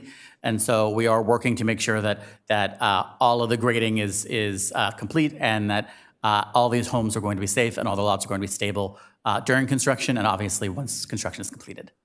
So that's what we're working on, and we will have more of a timeline there as to when permits will be issued. Hopefully they're going to be issued before you see me again. But we'll have more information certainly when I speak to you next in September. And you'll see here on the right, lots 244 and 245's rendering. These are roughly what the homes are going to look like on those lots. And here we have lots 246 and 247 for you, so you can get a sense of what those are roughly going to look like. This is the senior community. Here on the left, we have a visual of what it will look like with all the buildings completed. And on the right, we have what we're looking at currently. Where we are with respect to the development of the senior community and the rec center. The planning department issued comments on June 2nd, 2026. We are still waiting for some building and safety comments, but we anticipate a third, and we are very much hopeful, final submittal on these plans by July 31st. And you'll see it's the same essential information here for the Recreation Center. Those are on the same timeline, and we're hoping that those plans will have a final submission by July 31st. The plan development application for the remainder of the estate lots. That's the 21 lots we have not been talking about, lot 248 and 20 others that will be being constructed over the next few years. we have a detailed timeline here, but the headlines for you are, we met with the Neighborhood Council back in April. We met with the Planning Commission in May. We were deemed approved on May 13th, 2026 by the Planning Commission. And so the discretionary approval for the remaining estate lots is now complete. Showing you just, so you can get a sense here again, phase 2 of the estate lots. I mentioned 248 earlier, which was in the prior visual, but that phase will also include lots 321, 322, and 323, which you can see here before and after. So, you know, we do expect we're going to have some grading and geotechnical evaluation to do on these lots as well. We're already working on that, but that work will continue until we're sure they're going to be safe and stable to build. And here we have the outline of phases 3 and 4 and the visual, and phases 5 and 6. So this gives you a sense of where the remaining estate lots will be as they begin going up. Although, as you can imagine, based on the numbers here, 3, 4, 5, and 6 are going to come several months after we finish estate phases 1 and 2. So we're talking about construction on these lots sometime in 2027 or 2028. So to give you a sense of where we are globally on the project schedule, the senior site administrative review was completed back in December. The estate lot PD was approved, as I said, back in May. It was approved right before the Sandy fire occurred, and that fire is causing a slight delay in the construction beginning on the estate lot, the first phase of the estate lots. The first building inspection on the estate lots, we were hoping to come to you tonight and say, we've got that done. We don't, because we're still working on the grading. So we were working with city staff very closely on that. We're hoping to get it done soon, but like I said earlier, we really want to make sure we're getting it done safely, and so we're taking our time to make sure that everybody has all the studies that need to be done on our side, on the city side, and there's now even a third-party consultant involved to make sure that everything is buttoned up. Senior site construction, we anticipate to begin in September, so hopefully we have broken ground on the senior site before I come back to speak to you in September. Similarly, the rec center will start at the same time, and now we are anticipating that those phase 1 lots I've been talking about a lot with the delay will be completed by January of 2027. So we are still working on getting those done this year. And finally, the community updates. There's work to be done in areas where construction has already been completed. We recognize that, and we're working on that with staff. Sort of the big one I want to talk about tonight is the final lift paving at Buckbrush, Purple Sage, and Talbot. There have been some complaints and some issues with those streets. We are fully evaluating what it's going to take to get those where they need to be, and we will then have a schedule as to when that work's going to be done. I've told the HOA Neighborhood Council already, but I'll tell you tonight, we will be having meetings with the residents of each street before any work starts, so we can let them know what the exact schedule is going to be and what the impacts are going to be. Those meetings are not scheduled yet, but they will come up at a future update once they've occurred or once they are scheduled. So just to give you a sense of where we are, we have a third-party review of the pavement sections going on currently. We anticipate sending those reports in very soon. We're hoping within the next few weeks. After a review is complete, we're going to have a full scope of work and a full schedule that will be reviewed by the city and approved, at which point the work will begin. That's all I have for you, but I'm happy, of course, to answer any questions. Thank you. Does anyone have any questions? Oops, Councilmember Rhodes. Thank you, Mayor. Thank you for the update. And normally if these updates came before us and it was like, oh, but we're delayed, I would be foaming at the mouth. But the Sandy fire is absolutely, I can see how that puts things back, and it's not just like, oh, it was another week, that everything's halted and then you have to retest. And thank you for going through the diligence of doing that. The updated timeline that you gave, great. And obviously for everybody involved, we want you to accelerate as safely as possible. But I appreciate these quarterly updates, and thank you for bringing them up. I can tell you, Councilmember, we really hoped to stand up here tonight and say building permits were issued on those lots. We couldn't get there, and like I said, we want to make sure we're doing it all safely. Yep, thank you. Councilmember Ayala? Just for staff, can we get now an updated matrix that has the new dates in there? Sure, no problem. Just so that we can track it? Yep. I'll make sure that's included in the next quarterly update as well. That'd be great, thank you. And for clarification, those should only be for the estate lots, correct? Yes, that's correct. All right. Thank you, Mr. Ferguson. We appreciate your report tonight. Thank you so much. Good to see you all. Thank you. Thank you. Bye.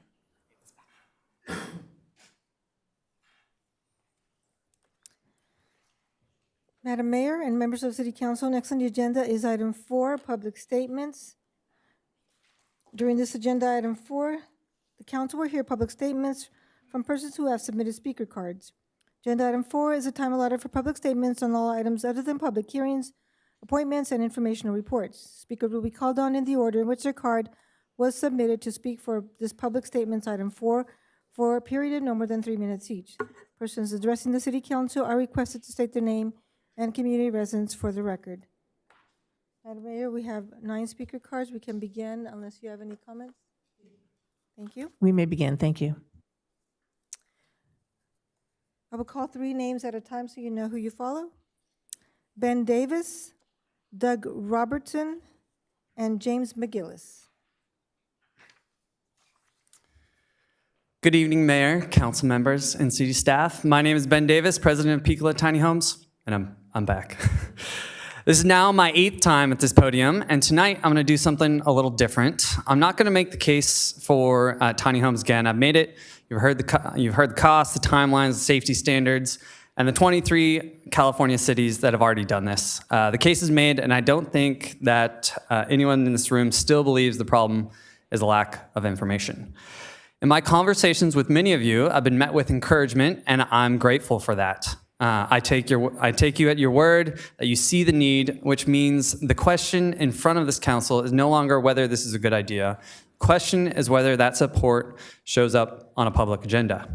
There's a staff report on this. It has been worked on, and I'm hopeful it's close and that it would come forward this summer. That's good news, but soon has a way of becoming later, and later has a way of becoming yet another year. So I'm asking for one specific thing, and it's something this council can set in motion tonight.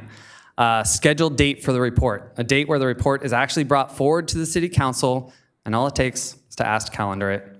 Every month we wait, this door stays closed for those who need this, and I don't believe anyone up here wants to be the reason it stays closed. I'd much rather we stand here together celebrating that Simi Valley led than have me come back to ask why another month came and went. So please give us a date, let the people counting on this watch it move. And thank you for your time and your service, and happy 4th of July.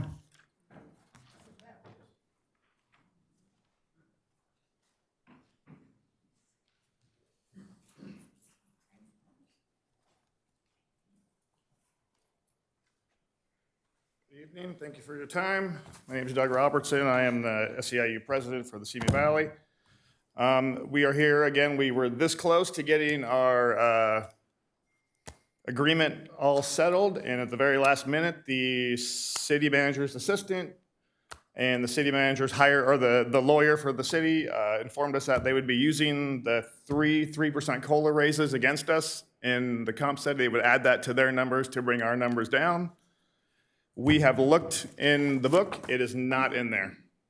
Those sections, the comp study and the 3% COLA raises, are 6 pages apart and do not mention each other at all in there at all. There are some engineers where it is mentioned in there, and I feel that if it was going to be mentioned, it would be written in our book. So I just wanted to point that out. That's our last sticking point to get this thing done, and I will be out of your hair. January and February, the union asked to see the corrected version of the comp study with the cities not in the MOA removed. The city asked for a 10-day extension. The union tried to set multiple meetings, which were denied until 7 days after the city council approved it on April 20th, 2026. The union never saw the comp study.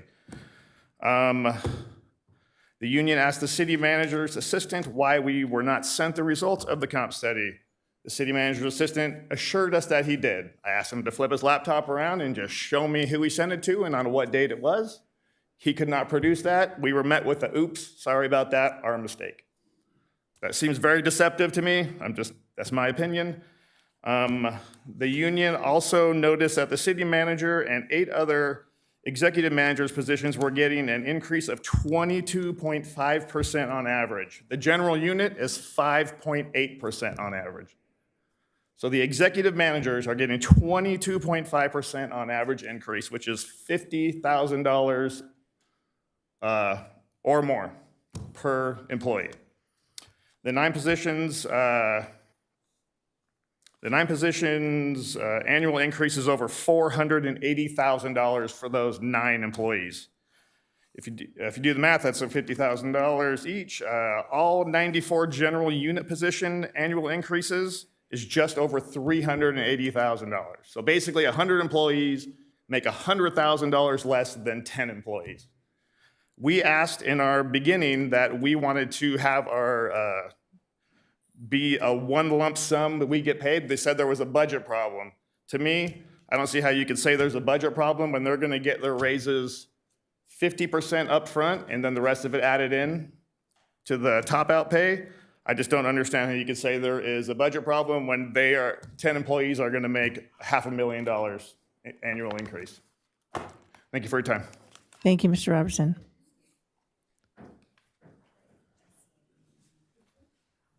Madam Mayor, members of the City Council, I'm James McGillis, a resident of Simi Valley. Recently, you voted to legalize motels throughout the city. This week, the Airbnb Honey House next door to me, there were 2 cars parked in the driveway, 2 parked in front of my house, and a truck in front of the Airbnb. Consider this the first formal complaint against your new law. I had to put out traffic cones to redirect parking on Corpus Christi Street. You also voted unanimously to destroy the Simi Valley Heritage Oak and its brethren. One council member said, according to the Acorn, it's an amazing, Acorn, isn't that interesting? It's an amazing tree, but not a healthy tree. Even though I really wish we could keep the tree, I'm going to support the project. Sounds like the Vietnam War to me. We had to destroy the village to save it. Our mayor, who recently accepted the city's 26th annual Tree City USA Award, said that she got her start in local politics as a member of the Tree Preservation Committee. After the vote to destroy our natural heritage, I hope no future mayor chooses to accept the 27th annual award.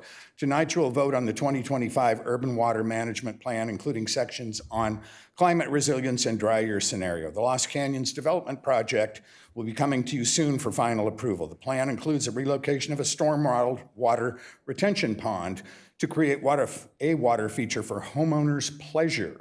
It is justified because helicopters could dip into the tank, into the pond for future wildfires. At a recent Planning Commission meeting, the entire Lost Hills plan was considered a done deal and approved. The fake lake, as I call it, will be filled with potable water. At the hearing, that issue was ignored by the developer, staff, and the commissioners. The UWMP makes no mention of a fake lake and its impact on water management in Simi Valley. This city uses 20 million gallons of potable water daily. The Colorado River is running dry. Lake Mead approaches a dead pool. Lake Oroville, our water source, is 400 miles away, and we're served by exactly 1 pipe. If the fake lake were to be replaced by a helicopter dip tank at the Lost Canyon storage tank, it would put no additional burden on the tenuous water supply for Simi Valley. It would also avoid the danger of helicopters orbiting around adjacent new homes in the recreation center. I challenge you to defer action on the UWMP until such time as the Lost Canyon fake lake is considered as a potentially detrimental item in our city's best interests. The residents of Simi Valley did not want short-term rentals in their neighborhoods. We do not want the Heritage Oak destroyed. We do not want a fake lake sucking up our precious water supply. The elections still matter. June 2nd was a harbinger of what to expect on November 3rd. My prediction is that anyone on this dais who supports all 3 of these highly unpopular projects will be remembered in November. Thank you. Thank you, Mr. McGillis. Michael Shaw, Dale Steiner, and Heather Moss.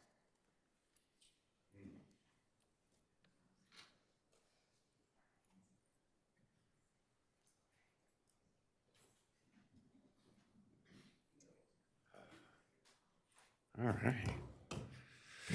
Good evening, Mayor, Council. Glad to see everybody here. I want to thank you all for the lovely award. That was really nice. It was an honor to serve on the YES Advisory Board.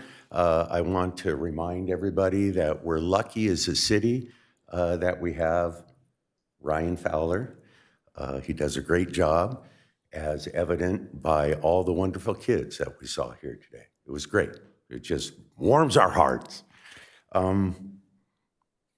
You could tell the last time I spoke, I was a little upset. I was emotional. And when I was waiting for a comment, not one of you, not one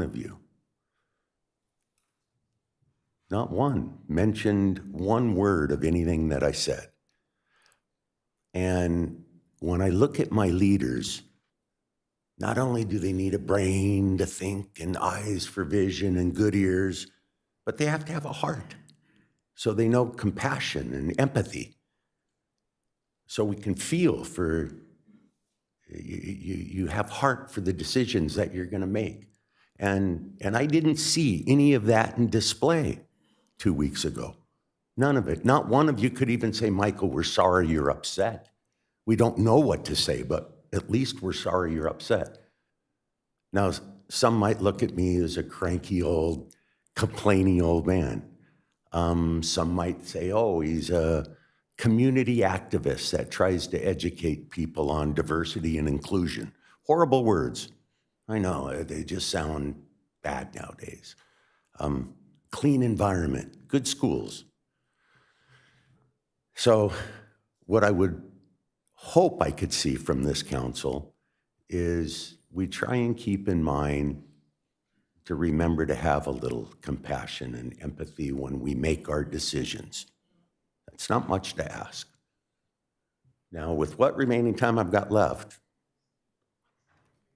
I'm not even going to quiz you guys, but I'm going to tell you one, we got a 4th of July coming up. And we Kiwanis, if you go on memberday.com, those of you that don't have booths, everybody can volunteer. Please come and help us. It's going to be a great, fun event. So I welcome everybody. I'd like to see you there. And last but not least, and I'll be really quick, could I ask this council, you guys are good with putting commissions together. I'd like to assemble a commission to address the racism in our public schools.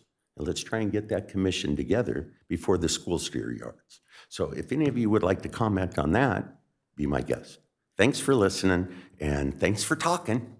Thanks, Mr. Shaw.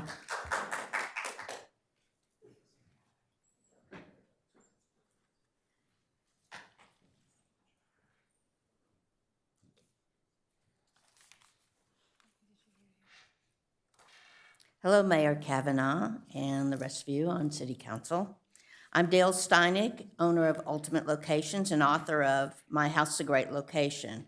What you have before you is a flyer to the residents and businesses in Simi Valley that I've been passing out.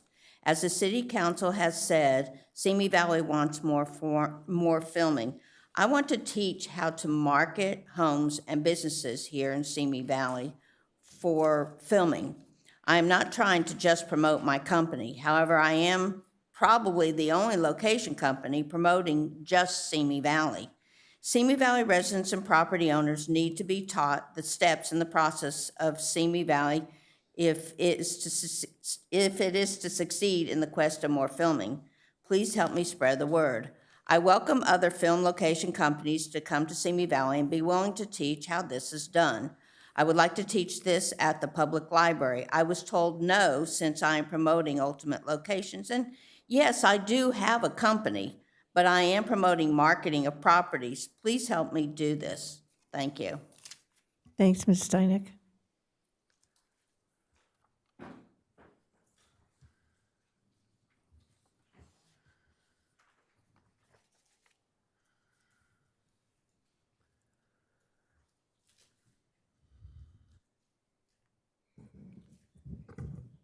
Good evening, Madam Mayor, council members, Ms. Arbright, Mr. Ford. My name is Heather Moss. I'm a longtime Simi Valley resident, member of the business community, and somebody who cares deeply about preserving our natural resources. The Oak Road trees contribute to the beauty, history, and environmental character of our city. Before any further action is taken regarding the destruction of these century-old trees, I respectfully urge the city to commission and fund a comprehensive, independent, multidisciplinary review. That review should include evaluations by qualified arborists with no financial ties to the developer, an independent legal assessment of the protections afforded to these trees under Simi Valley's tree preservation ordinance and applicable environmental laws, and an analysis of the long-term environmental impacts of potentially removing these indigenous members of our community. I also urge the city to refer these trees to the Ventura County Cultural Heritage Board for review, a referral that must be initiated by City Council. These majestic mature oaks qualify for consideration under this preservation program, and I am requesting City Council initiate this action right away. The Heritage Board's criteria includes scenic and aesthetic significance, and these trees clearly contribute to the character and identity of our community. Tree T41, together with its companion oaks, serves as a prominent visual landmark and welcoming presence. Given their age and community value, these trees warrant preservation review under the county program before any irreversible action is taken. Let me reiterate that there is no requirement of prior designation for a mature oak tree to qualify for protection under Simi Valley's tree preservation ordinance. That mischaracterization continues to circulate in the developer's narrative. These mature oak trees are already entitled to protection under the city's ordinance based on their status. I request that Mr. Ford please provide the council with an explanation of the protections these trees have under applicable city codes and definitions. The developer's paid arborist, Richard Campbell, was also retained by the neighboring development, City Ventures, and is not an independent evaluator.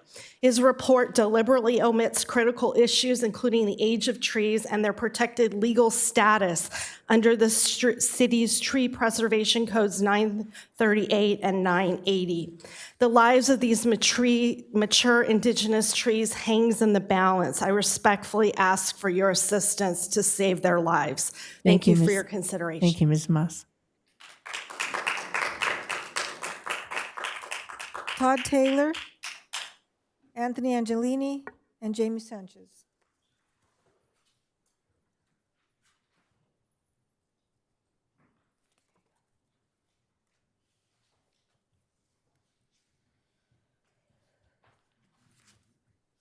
All these short people here. Good evening, Mayor Kavanaugh and council members. My name is Todd Taylor, and I've been a Simi Valley resident for 18 years, and I'm a candidate for District 1. I'm here tonight because I believe we have a growing public safety issue that requires immediate attention involving homeless encampments and a segment of our homeless population. We need leadership that is willing to address a difficult problem before they become an out-of-control problem. While I appreciate the council's recent support for the Samaritan Center, I believe we should have addressed this issue long ago rather than playing catch-up today. As a private investigator for nearly 28 years and a bounty hunter for 22 years, I have spent time in homeless encampments throughout Los Angeles and the San Fernando Valley while searching for fugitives. I have seen firsthand the challenges associated with homelessness, mental illness, substance abuse, criminal activity. And that experience is why I'm concerned by what I am seeing in Simi Valley. Recently, I visited multiple homeless encampments in our city and observed unsanitary conditions, large amounts of trash, stolen shopping carts, and violent behavior that should concern any resident. Some of these encampments have evolved beyond temporary shelter and have become established communities operating with little regard for surrounding businesses, residents, or the law. We cannot allow public and private property to become someone's personal campground. In multiple spots, no trespassing signs are visible just feet away from them. Some homeless individuals genuinely need help, and we should continue providing resources to those willing to accept it. However, there is a segment that repeatedly ignores the law, refuses assistance, and creates serious public safety concerns. Residents should not have to worry about their safety when shopping, visiting parks, walking trails, or enjoying public spaces with their families. Our residents deserve safe streets, safe parks, safe businesses, and a city willing to tackle difficult problems head-on.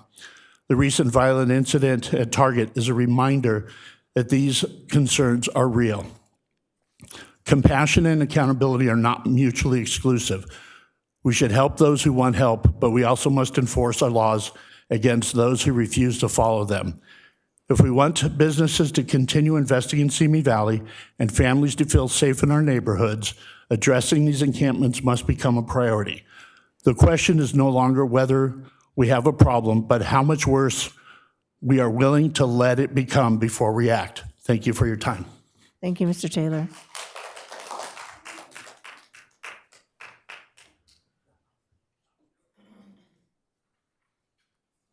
Good evening, Mayor, City Council, and City staff. Thank you for having me. My name is Anthony Angelini. I'm the Director of Tourism and Government Affairs for the Simi Valley Chamber of Commerce, and I am here today representing the Simi 250 Committee. This is a truly grassroots committee. We're not an incorporated nonprofit, but we're made up of representatives from a lot of the major service clubs, the Chamber, the City Council, the Park District, and several other community members. The effort to do the Simi 250 event this year sprang up from the ground up, and it was truly a collaborative effort from all of these local groups. And on behalf of the committee, I would like to thank you all for the generous grant and support financially that you gave us at the most recent City Council meeting. That grant will go a long way towards our efforts and the success of the event that we are planning. A little about the event, if you haven't heard, it will be a 2-day event this year that starts 7:30 a.m. on Friday, July 3rd with the Simi Run 5K. That'll be at Rancho Simi Park. Simi250.run is where you can look up that one and register if you want to join. Immediately following the run, there'll be a patriotic car cruise, free to join. All are invited, and that will be at Corriganville. And the route of the cruise will go directly to Rancho Santa Susana Community Park, where at 8 p.m. there will be a showing of the movie The Sandlot, which is, of course, everyone's favorite classic American film, and you can watch it right from the baseball field. Then, on the 4th of July, the Ronald Reagan Presidential Library has their celebration. They are also going all out with their celebration. Free admission for all the 4th of July events, and then if you have a ticket to the museum, you can go into the museum too, which has a special exhibit on America 250. And their incredible event will have a flyover and different celebrations, different bands playing music. Then, of course, the Kiwanis Club has their rock and country jam at the Rancho Santa Susana Park from 3 p.m. to 9 p.m. That is a free admission community event open to everybody. And that event will end at 9 p.m. with a fireworks spectacular, which for the first time ever, and I'm not even sure I've heard of any other community doing this, but we have a live community orchestra that plays music that's been specially conducted and composed specifically for our own fireworks show live in front of everybody. So those events are incredible events, and check out all of the local businesses doing $2.50 deals as well. And again, I just want to thank the council for all of their support for this free community event and making it open to the public. Thank you. Thank you, Mr. Angelini.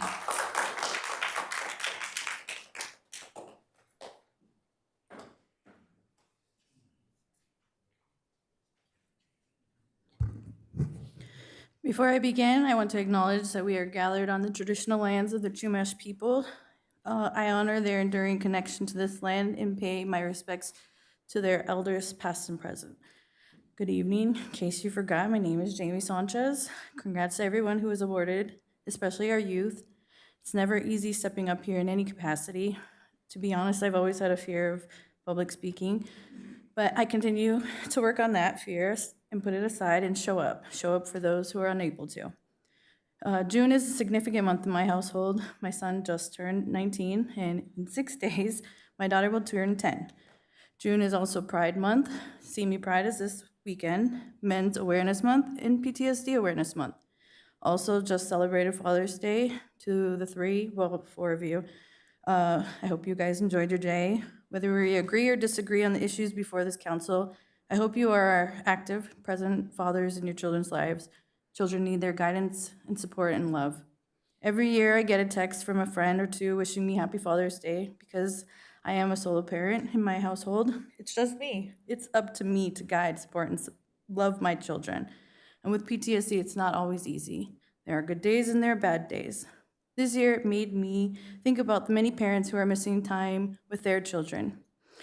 I watched a video recently of detained fathers from a detention center sending messages to their wives and children, and it's heartbreaking because separation from their families was not a choice they made. Although I have not spoken here in a while, I remain as active as I can in our community and have crossed paths with some of you through that time. You each have your own opinion and assumptions about what community volunteers do when they monitor neighborhoods and share information about what comes with immigration and ICE activity. Just as many elected officials participate in police ride-alongs to better understand law enforcement work, I wonder if any of you would be open to spending time with community volunteers to better understand what they do and why they do it. Not to agree, not to disagree, simply to observe and learn. As of today, latest abduction numbers are in Simi Valley 42. Those numbers represent more than statistics. They represent people.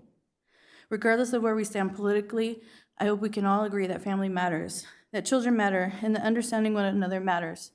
Come see the work for yourself. Meet the people involved. Listen to the stories being told in our community. Sometimes understanding begins not with agreement, but with a willingness to witness. I know we may never all see these issues the same way, but if we can listen to one another with curiosity, compassion, and a shared commitment to our community, then perhaps we can begin to build the understanding that so many families are hoping for. Thank you. Thank you, Ms. Sanchez. Madam Mayor, that was the last speaker. Next on the agenda is item 4A, City Council comments regarding public statements. Councilmember Judge. Wow, first, that's a first. Anyways, thank you, Madam Mayor. I just wanted to say thank you all for coming out and having your opinions heard. We're hearing them, and we will listen, and if we can do something about them, we will. I just want to point out Ms. Sanchez specifically because I saw her at a veterans event the other day, and I want to thank you for your support of all the veterans. Thank you. Thank you. Councilmember Ayala. Ms. Sanchez, before you go, you know, I am always open to observe and learn. So reach out to me so that I can, we can schedule some time so that I can do that with you. Mr. Davis, good to see you again. I have a meeting with the city manager tomorrow, so we'll put that on our little agenda and see where we're at with that, okay? And then, Mr. Shaw, we know that you care. And so thank you for continuing to care about the community and also for the work on the Kiwanis. I know it's a lot of work putting on that event, so thank you for doing that. And if anyone is able to volunteer for that, I know they need a lot of help, so make sure and take care of that. Mr. Taylor, thank you for bringing the homeless situation up. If you have any possible solutions, reach out to me, and so then maybe we can talk about that instead of just talking about that there's a problem. That'd be great. You know where to find me. And Mr. Angelini, thank you for all the work that you've done with the 4th of July. He went on the radio to talk about it. And I didn't tell you this, but at the chili cook-off, 2 people came up to me and said, we already registered for the 5K run because we heard about it on the radio. And so I just wanted to let you know people did listen to your segment. And again, thank you to the fellow council members for giving the grant for that 2-day event. It really did ease a lot of uncertainty that we had about putting on the event, and it really did help a lot. Thank you. Thank you. Mayor Pro Tem Litster. Trying to decide what order to discuss my comments, but I think I'm going to start with the fact that you may notice I'm wearing red, white, and blue tonight. That was intentional, Anthony. I want you to know that.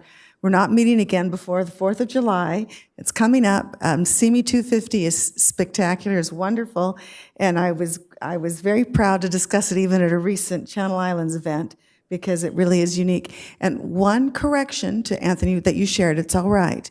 You mentioned that it was a community orchestra performing the track. It's actually the Simi Valley Symphony Orchestra. There are two different groups, which is a professional orchestra. And the reason I share that with you is that the music has been composed specifically to time with the fireworks, and they're literally rehearsing with click track. So that those explosions happen exactly, and they will be performing with click tracks, so that the music is actually timed perfectly with the explosions and the fireworks. And I don't know of any other city doing that. So anyway, it is outstanding, and Simi Valley is wonderful for supporting it. So just a few other thoughts. Actually, Jamie, I appreciated you referencing what June's about. Thank you. Many things we celebrate.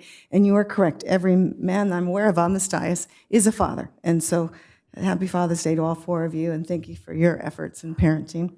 I wanted to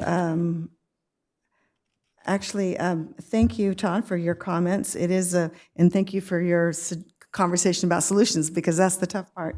I just wanted to say we have discussed a shopping cart ordinance, which I know is coming forward, that we need to have that discussion. And so look forward to that potential solution. But transitional housing is one potential. There's a lot of things we need to be doing. So feel free to keep offering out suggestions. Mr. Michael Shaw, I'm sorry that you didn't feel heard 2 weeks ago.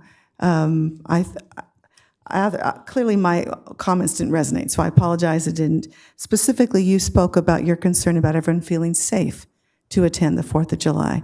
And I think as a body, we cannot guarantee that, but it is our desire, and we certainly have the police in full force, and our desire is certainly that everyone feels safe and a part and able to be in attendance of that. And again, thank you for your volunteer. Your last thing you said to us was you would like us to form a commission to address racism in schools. I will tell you that we, as a body, represent the city. There's an elected body that represents the schools, another elected body that represents parks.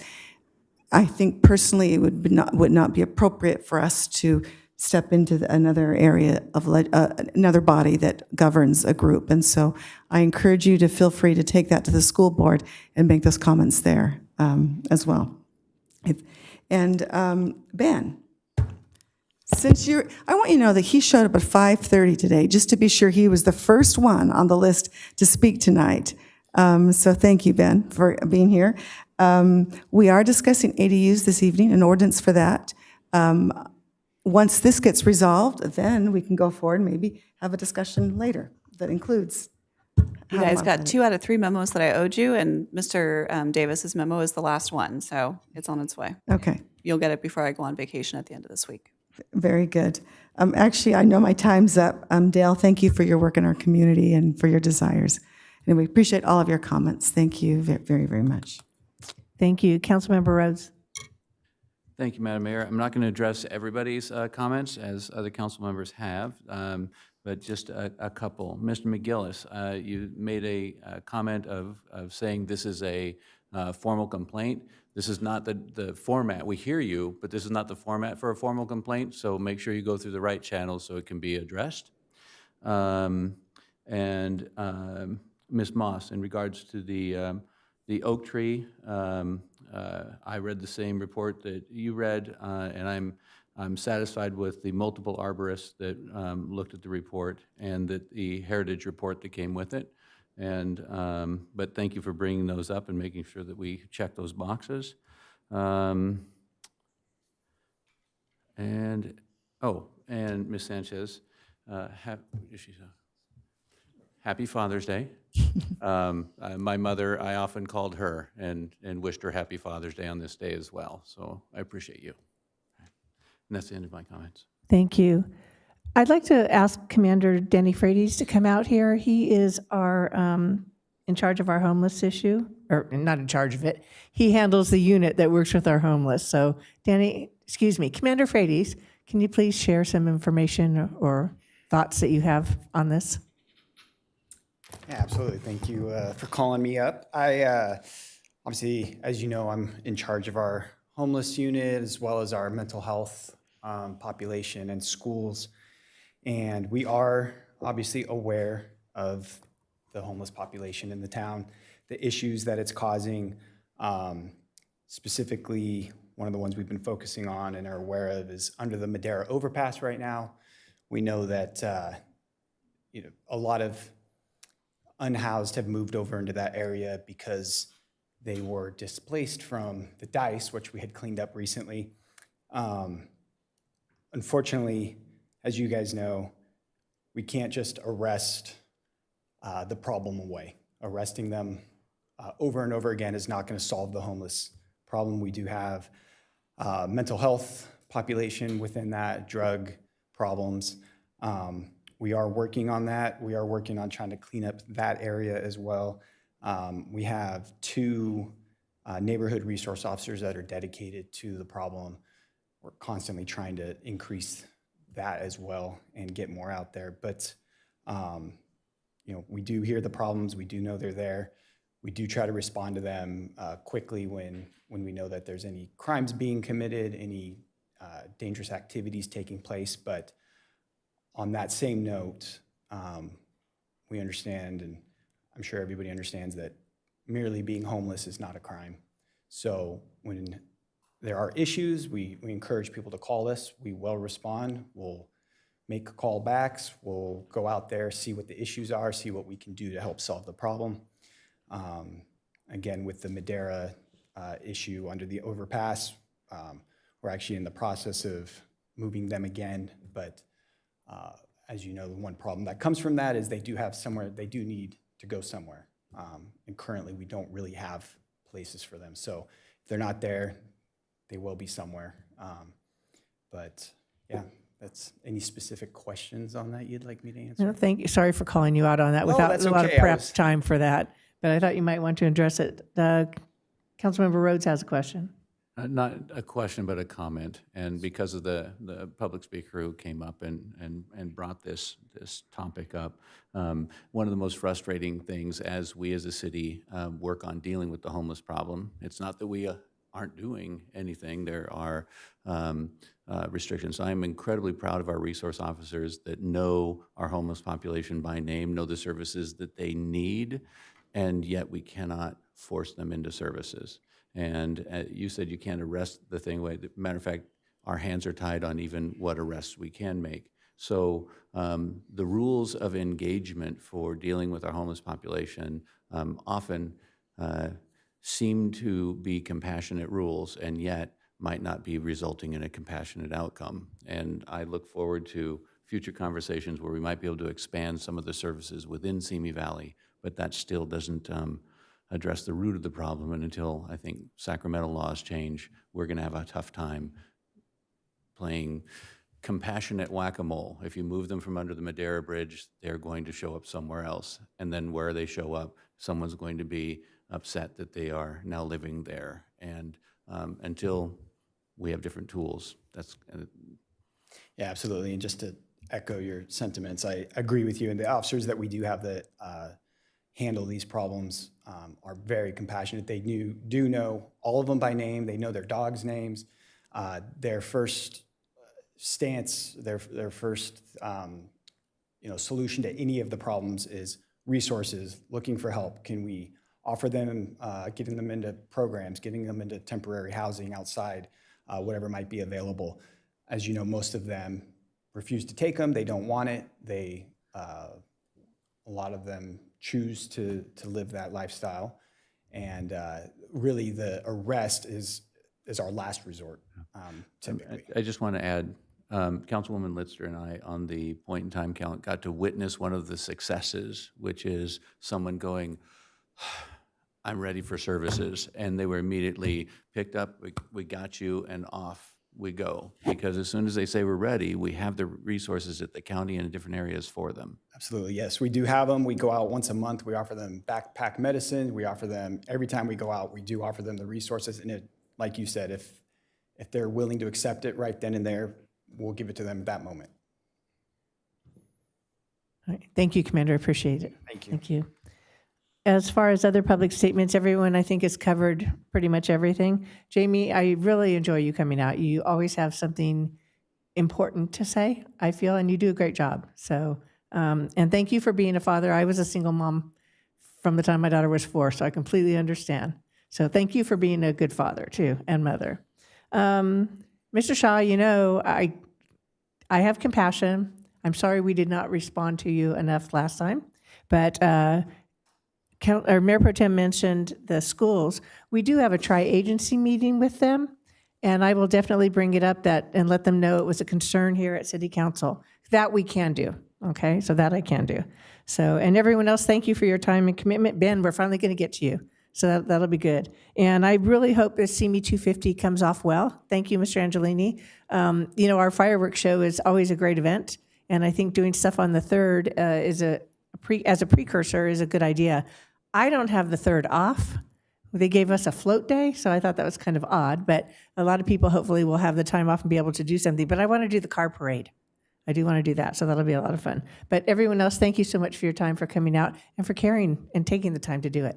So thank you.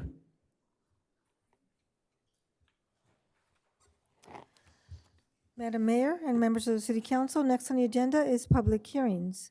This is the time for testimony on public hearings on the consideration of matters as presented on this agenda. Let the record show that due notice was given as required by law, and an affidavit to this effect is on file in the office of the City Clerk. All comments submitted by email have already been provided to the City Council and will be made part of the record. However, they will not be read by the City Clerk this evening. Speakers will be called on in the order in which their card was submitted to speak for the public testimony item 5 for a period of no more than 5 minutes each. Persons addressing the City Council are requested to state their name and community residence for the record. Comments should be limited to matters relevant to the item on the agenda and may be ruled out of order if comments are unrelated to the item. The reports of city staff relating to these matters shall be made part of the record of this meeting. If you challenge in court any of the City Council decisions made here tonight, you may be limited to raising only those issues you or someone else raised at this public hearing. The time within which judicial review must be sought is governed by California Code of Civil Procedure Section 1094.6. Public hearing item 5A, a public hearing to consider amendments to the Simi Valley Municipal Code Title 9 Z-S-2026-0002 to update density bonus and incentives regulations, a determination that these amendments are exempt from the California Environmental Quality Act, and introduction of an ordinance. The reading of the ordinance is as follows. Ordinance number 1372, an ordinance of the City Council of the City of Simi Valley for city-initiated municipal code text amendment Z-S-2026-0002 to amend portions of Title 9 of the Simi Valley Municipal Code to update regulations in the Simi Valley Municipal Code governing density bonus and incentives provisions, and determination that the amendments are exempt from the California Environmental Quality Act. And Senior Planner Eric Chen and Deputy Environmental Services Director City Planner Sean Gibson are here to present this item. Thank you. Before we begin, are there any ex parte communications to report? Seeing none, Mr. Gibson, you may start. Thank you. Or is Mr. Chen starting? Good evening, Mayor Kavanaugh, members of the City Council. Yes, tonight is our first public hearing regarding one of our implementation measures of the general plan housing element to update our density bonus language in the municipal code as required by the state of California and our housing element implementation. Senior Planner Eric Chen will proceed. Good evening, Mayor Kavanaugh and members of the City Council. Tonight, we will review changes to the density bonus and incentives provisions ordinance to align the city's municipal code with current California state law. As a preface, city staff has directly applied the state law and its changes when processing certain residential development applications to comply with the city's certified housing element. Therefore, our review process for density bonus requests will generally remain the same. Government Code Section 65915, or the density bonus law, generally requires local jurisdictions to adopt an ordinance that allows housing developers to increase housing density above local zoning regulations in exchange for creating affordable housing. To determine the number of bonus received over affordability offered by the developer, each bonus density adjustment is set on a sliding scale, aligned with the number of affordable units. For example, As illustrated on this table, a developer could propose 10% of affordable housing units in exchange for a 20% density bonus. This sliding scale is different with each level of affordability, including low, very low, and moderate income units. These income categories and tables are listed in the Government Code Section 65-915. The city's existing density bonus ordinance was last updated in 2010. In 2023, City Council adopted the city's housing element and its programs 12, 13, and 18 that required an ordinance update. On April 8th, 2026, the Planning Commission held a public hearing and recommended that the City Council adopt the updates to the density bonus ordinance. Regulating density bonus within the city will require changes to Title IX of the Municipal Code. Through code cleanup, the proposed ordinance will align with the state law as it may be amended from time to time. The ordinance would observe the following: increase density bonus cap from 35% to the current 50%. 2 tiers of density bonuses, where qualifying projects may invoke a supplemental 20 to 50% bonus in addition to the standard 50% bonus, subject to various conditions, including additional affordability at various income levels. Ultimately, a qualified project could have a density that is double the zoning limits. Up to 5 concessions, incentives including concessions and waivers, could help accommodate site constraints and cost reductions through easing of development standards. Similar to density bonus, each concession adjustment is set on a sliding scale from 1 to 5, aligned with the percentage of affordability offered by the developer, as illustrated in the table. On the other hand, there are no limits on the numbers of waivers can be granted. And finally, Housing Element Program number 12 requires the city to provide a supplemental menu of incentives. Since incentives in the state law are generally narrow, limited to density, affordability, and parking, the draft ordinance would offer a menu of incentives beyond what is offered by the state law, to be granted at the discretion of the City Council on a case-by-case basis. They include additional density in designed areas, additional density in designated areas, some flexibility on development and design standards, some reductions in required common areas and open spaces, and further ease of parking requirements through arrangement like shared parking, configuration like tandem parking, etc. Therefore, the Planning Commission recommended that the City Council amend the density bonus ordinance as prescribed.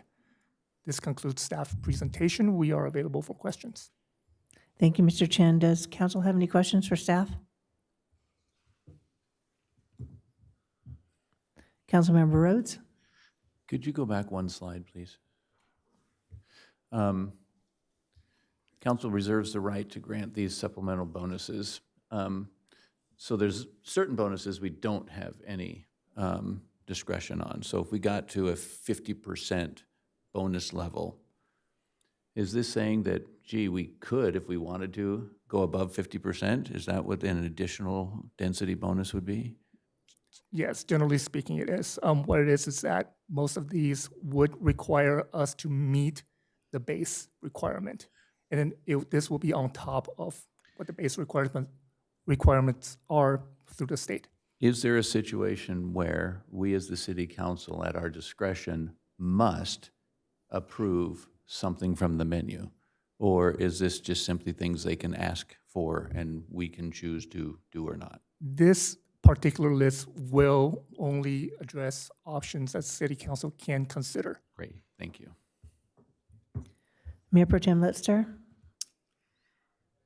Thank you. I just want to understand just a few things, and I understand we're updating the code so that it conforms with what the state is requiring, to be very clear. That's basically what this is. Is that an accurate statement?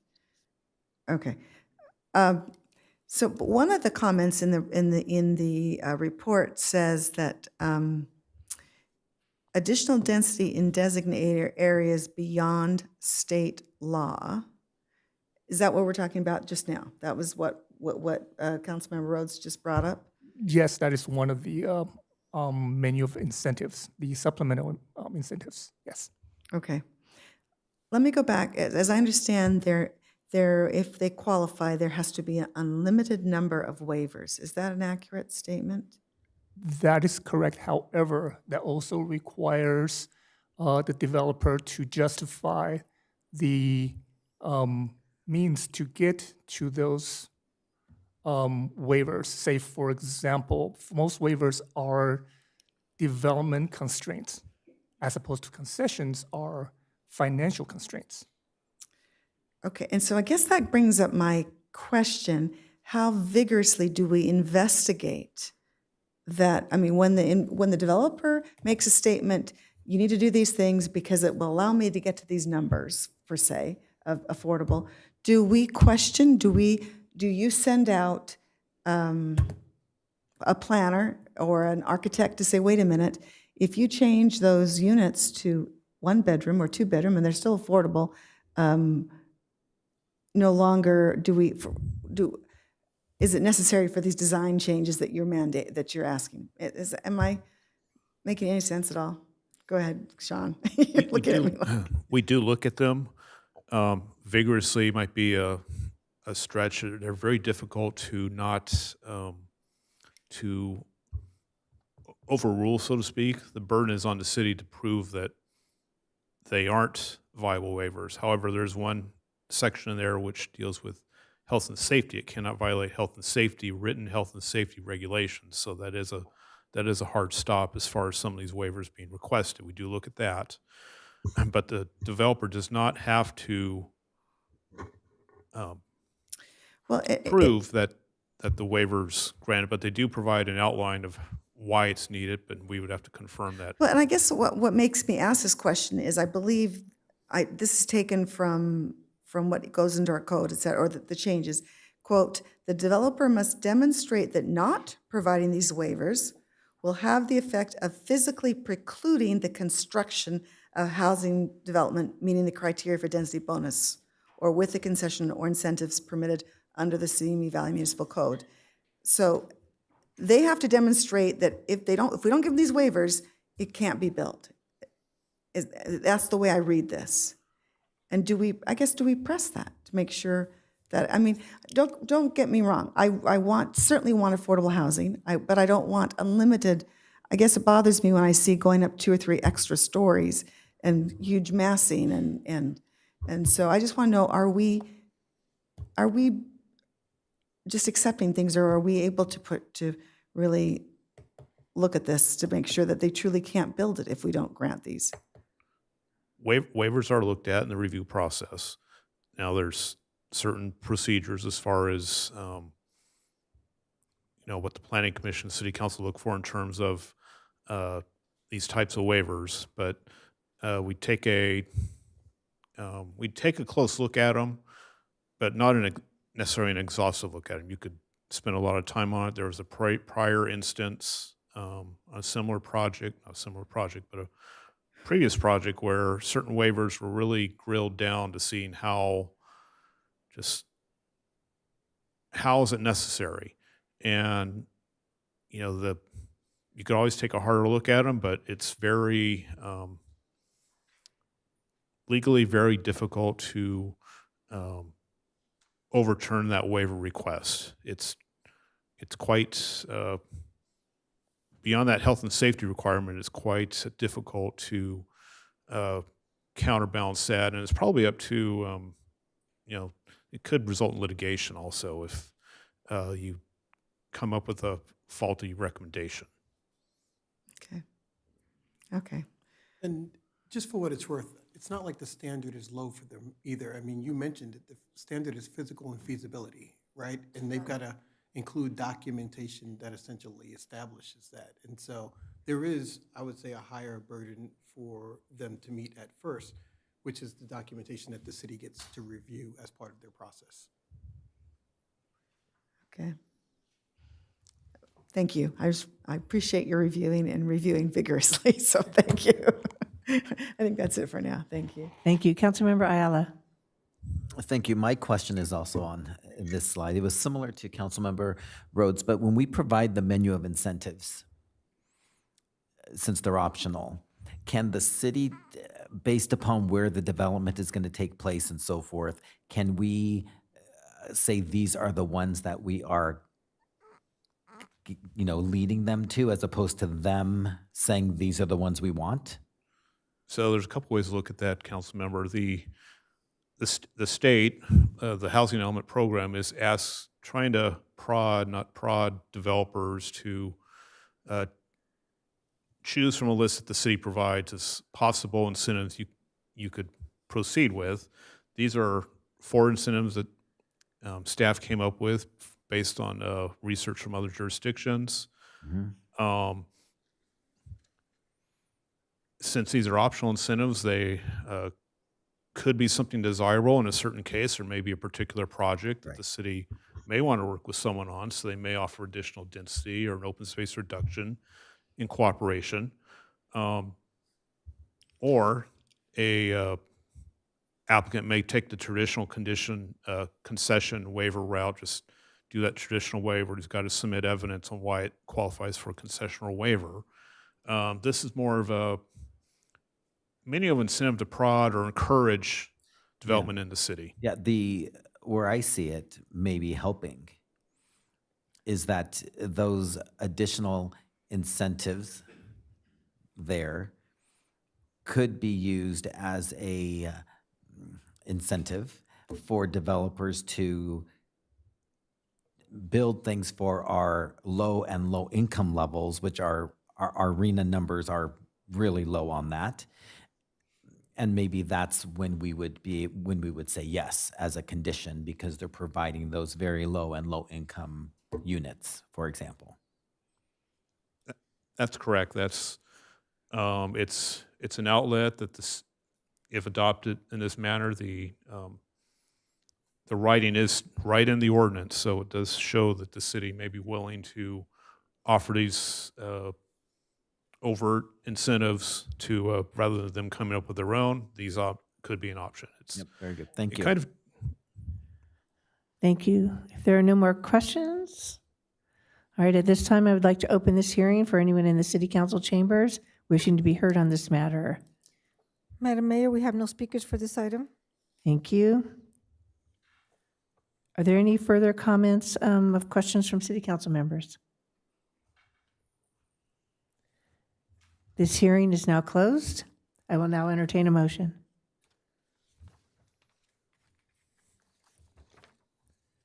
Mayor Pro Tem Litzer? Actually, I pushed my button before, not to make a motion, but to push my button just to make one more comment.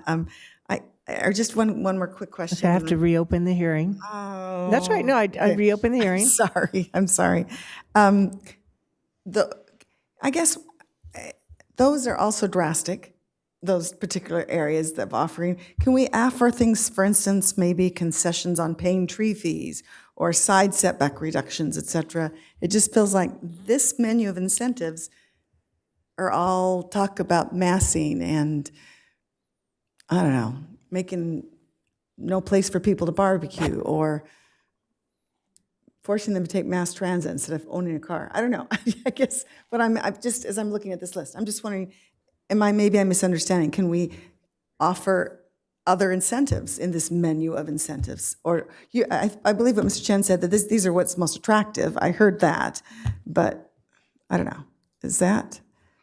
Yeah, the written list is not exhaustive. You could add a lot of items to that, or just go on and on with a bunch of lists, I think. And those additional things like setback reductions and other barbecues or whatever, the things you mentioned, those are typically chosen already, just because, and they already could be done. I think, in one way, this was a checking the box to comply with the housing element implementation, to just throw something out there. It could always be added to in the future. We have our housing element update coming up in 2029. There could be more lists. Generally, surprisingly, the state, they almost allow concessions or waivers for almost anything in the code. So it's almost like rewriting the whole code to get a list of incentives you could ask for. So this is kind of merely just some language to prod development. But if the council wants additional items, we can certainly explore No, that. it's okay. I understand. This is, yeah, okay. I just go back to my comment that I want to be sure we're closely questioning as they come forward. So, okay. All right, thank you. So this hearing is now closed. I will Madam now Mayor, entertain a message. I moved to introduce ordinance 1372, amending the Simi Valley Municipal Code Title 9 Z-S-2026-0002 to update density bonus and incentives regulations, and a determination that the amendments are exempt from the California Environment Quality Act. May I have a second? I second. Thank you. Call for the vote. The motion passes unanimously. Thank you. We can proceed. Public hearing item 5B, a public hearing to consider Simi Valley Municipal Code Amendment Z-S-2026-0001 to update regulations for accessory dwelling units, a determination that these amendments are exempt from the California Environmental Quality Act, and the introduction of an ordinance. The reading of the ordinance is as follows.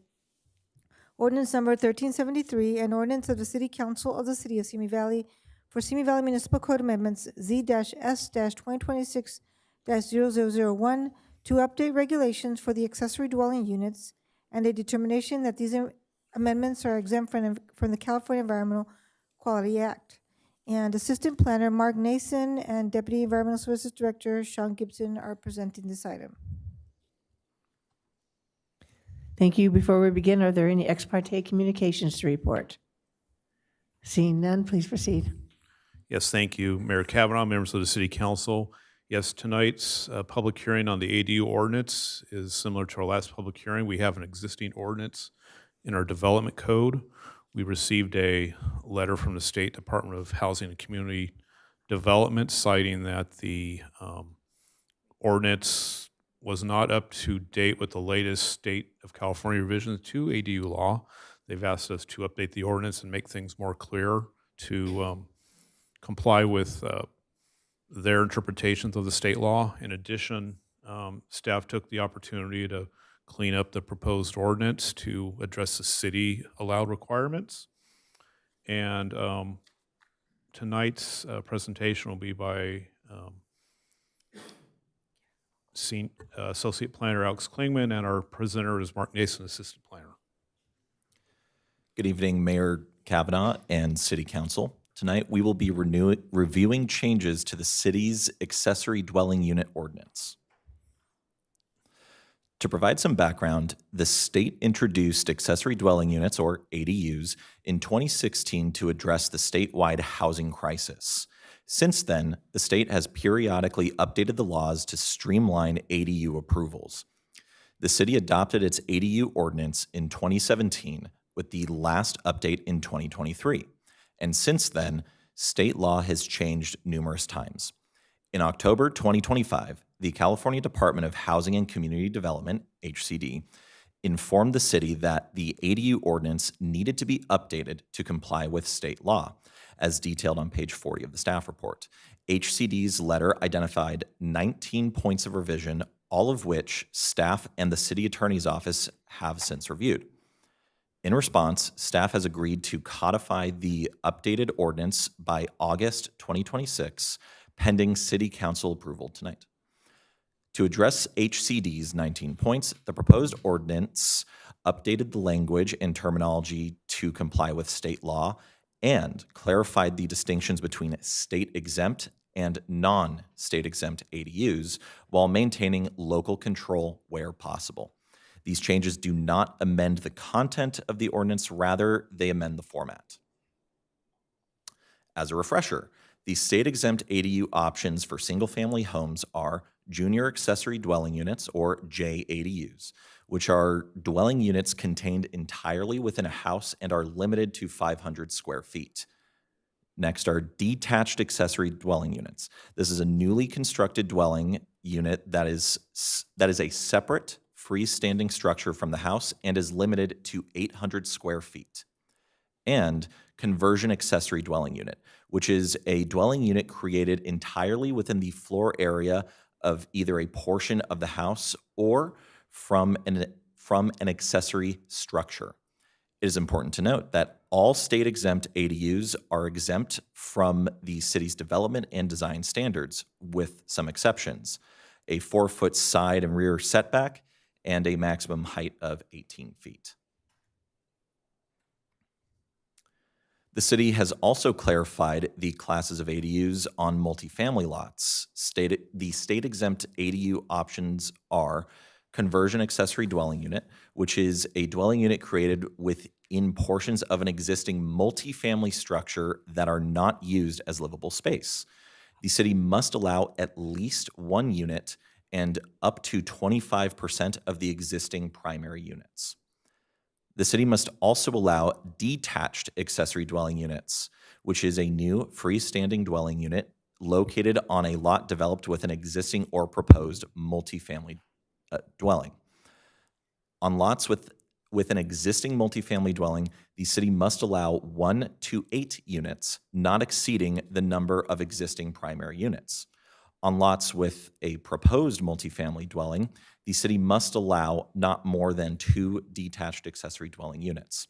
Once again, please note that all state-exempt ADUs are exempt from the city's development and design standards, with some exceptions. Again, a 4-foot side and rear setback and a maximum height of 18 feet. The city also clarified the 2 classes of ADUs which are not state-exempt. A non-state exempt detached accessory dwelling unit is a newly constructed dwelling unit that is a separate freestanding structure from the house and is larger than 800 square feet and up to 1,200 square feet. And an attached accessory dwelling unit, which is a newly constructed dwelling unit that is attached to the house.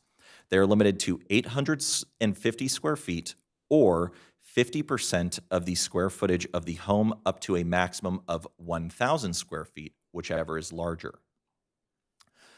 Unlike state-exempt ADUs, these non-state-exempt ADUs remain subject to the city's existing development and design standards, including a 20-foot front yard setback, 10-foot window placement height, no front-facing entrances, matching colors and materials, maximum rear yard coverage, and off-street parking requirements where applicable. These standards have not changed. To reiterate, the changes presented to you tonight involve a cleanup and clarification in the city's existing ADU ordinance to comply with state law. This ordinance reflects the status quo. The city is already approving ADUs consistent with the state law, and adoption of this ordinance will not change our current operating procedure. The new format clearly distinguishes between state-exempt and non-state-exempt ADUs, which directly addresses state law's requirements. Importantly, this ordinance does not change any of the existing development or design standards for any ADUs. Those standards remain exactly as they are today. The Planning Commission recommends that the City Council adopt the city-initiated Simi Valley Municipal Code amendments to update regulations for accessory dwelling units, and a determination that these amendments are exempt from the California Environmental Quality Act. This concludes staff presentation, and we are available for questions. Thank you. Does council have any questions for staff? Mayor Pro Tem Litster? First, want to say that was quite the extensive 8-page letter that you had to go through with HCD to come up with those 19 points. And I thought your response was excellent, whoever wrote that. Just several quick questions. Do HOA requirements in any way affect this body of, I mean, if an HOA says you can't have an ADU, does that in any way affect this regulation or the code as it is written? And I'll jump in on this one. The public entity and the HOA are obviously separate sort of entities, and so I've always advised that we don't get involved in what the HOA does because the law is directly towards the public entity and what the public entity can do. While the state law doesn't expressly address HOAs, I think that the Davis-Sterling Act does, and there are requirements in there, although some of those are being challenged, in different things depending on the type of unit you're talking about. So the requirements essentially for us are going to be different than the requirements for the HOA. Okay, fair enough. Thank you. And I'm not trying to open a can of worms. I'm just trying to understand. General provisions, item 9, it mentions code violations, unpermitted buildings already in place. All of that cannot stop the approval process. Why is that? I should give you a page number for reference. What is it? Thank you. Thank you. Okay, so this question's for Rocky. So, due to Government Code Section 66322, Right. It ties the city's hands with respect to that. So we can't use a code violation or, say, a non-conforming zoning standard that in order to hold up an ADU. So, for example, let's suppose we have an unpermitted patio structure. The state sees that as unrelated to the ADU, and we must still go through the regular procedure. So the only exception is if it is deemed a threat to public health and safety. Is that? That is correct. Got it.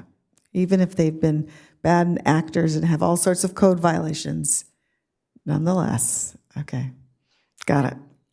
Just to clarify also, yes. just because we can't hold up the ADU permit, that doesn't mean that the violation's not a violation, and we can still take action on that after the fact, just can't hold up the permit process for that. Got it. Okay, thank you. It was an education to read that there are now 6 different classes of ADUs in that document. Must all classes be approved then? I mean, basically, we can't deny any of those classes. I mean, those classes are all allowed. Provided that they meet the standards set forth in the state, Sure. They must be ministerially approved. Got it. And one final question, just we hear of homes that have been chopped up into separate rooms, living, dwelling places, etc. If that has been done without inspection, approval, etc., is that violation of this code in any way? Do they have to, if they're found out, do they have to comply in some way to this body or what?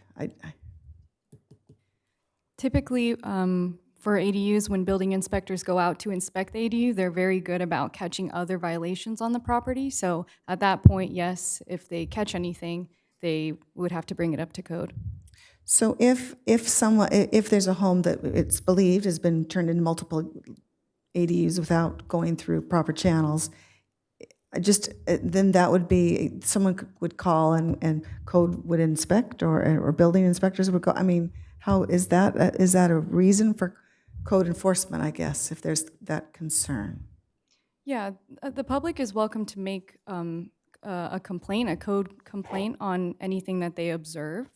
And that would result in code enforcement or building and safety inspectors to go out.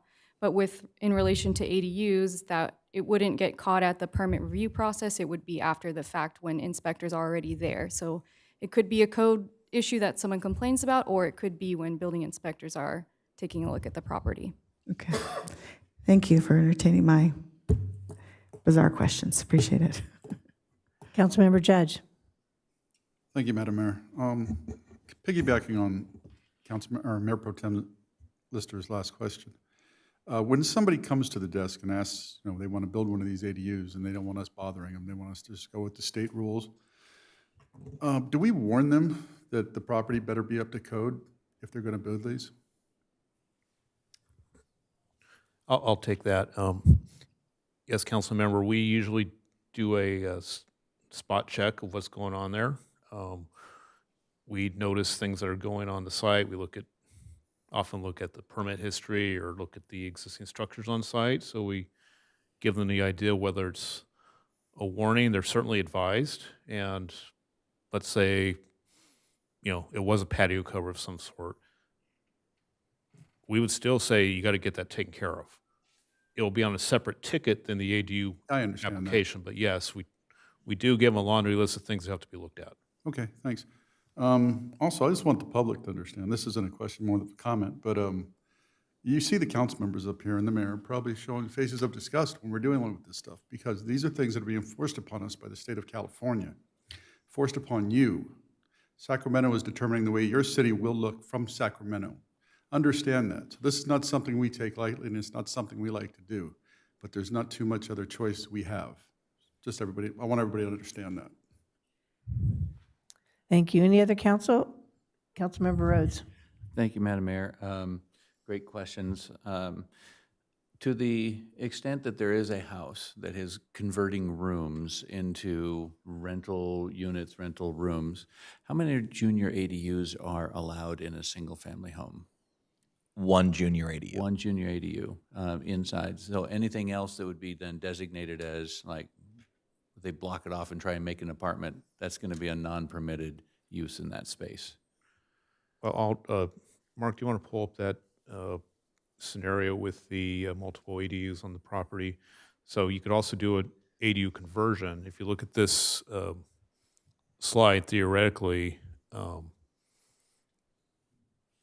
these are the types of ADUs that could be constructed. 1J ADU, you can convert a portion of your house to an ADU on the right-hand side there. There's also an attached ADU and a detached ADU. So those are options that, depending on sequential approvals and permits, this could be an outcome. Yeah. That's crazy, but it could be an outcome. I was reading this thing and I went, wow, I have a barn at my house that is larger than my house. I could convert the entire thing into an ADU. Is that correct? Under state law, that is correct. Yeah. So, just, and this is almost rhetorical, but in the code amendment we were doing, the state laws are changing so quickly. Do we have the possibility of just like skipping this round and waiting for the next one? Because we're going to have to keep doing this every time the assembly's in session, or the legislature's in session. So interestingly, we did send our last ordinance in 2023 to HCD, and we got our letter in 2025. So someone was already changed since we last updated our ADU. In an effort to cooperate with the HCD compliance team, we're taking a hard effort to try to get this version of the ordinance adopted. It will be sent up to Sacramento at the 1st of September, saying we adopted it. They will probably look at it again and provide additional comments, so we may be back here next year to further address this. So it's kind of a revolving ordinance, but we are, at the same time, we are trying to maintain some of those design standards the Planning Commission and City Council previously adopted the past 8 years to have some control over the non-state exempt ADUs. And that's the last comment that I wanted to make, is I was going to congratulate staff on thinking about being creative and finding all of the ways that we can hold on to those last little bits of local control that we can hold on to, and up to and including the list of other exemptions. So thank you guys for the hard work. It's another one of those frustrating things from Sacramento. Not only do they tell us how to run the city, they make us jump through hoops to comply, just in the spirit of the law, much less the letter. But thank you. I did want to make one other statement, and staff has already mentioned it, that even if the code isn't up to speed, because staff has to be familiar with the state law, in practice, they're still following the state law when needed. Thank you. No other questions? At this time, I would like to open up this hearing for anyone in the City Council chambers wishing to be heard on this matter. Madam Mayor, we have no public testimony on this item. Thank you. Are there any further comments or questions from city council members? I'm looking. Thank you. In that case, this hearing is now closed, and I will now entertain a motion. Mayor Pro Tem Litster. I move to introduce ordinance number 1373, amending the Simi Valley Municipal Code to update regulations related to accessory dwelling units and a determination that the amendments are exempt from the California Environmental Quality Act. I will second. Thank you. Call for the vote, please. The motion passes unanimously. Thank you. Next, public hearing, item 5C, a public hearing to consider adoption of a resolution adopting the 2025 Urban Water Management Plan and 2025 Water Shortage Contingency Plan. The reading of the resolution is as follows. Resolution number WWD-307, a resolution of the Board of Directors of Ventura County Waterworks District Number 8, adopting the 2025 Urban Water Management Plan and 2025 Water Shortage Contingency Plan. And Principal Planner Mitchell Kada and Interim Public Works Director Jay Spurgeon are here to present this item.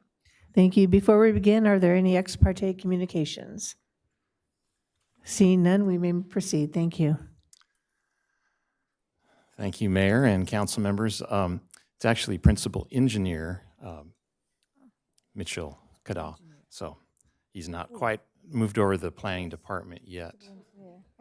We won't let him. Waterworks District 8 serves 68% of the city of Simi Valley and delivers not quite, but about 18,000 acre-feet of water per year to more than 26,000 customers.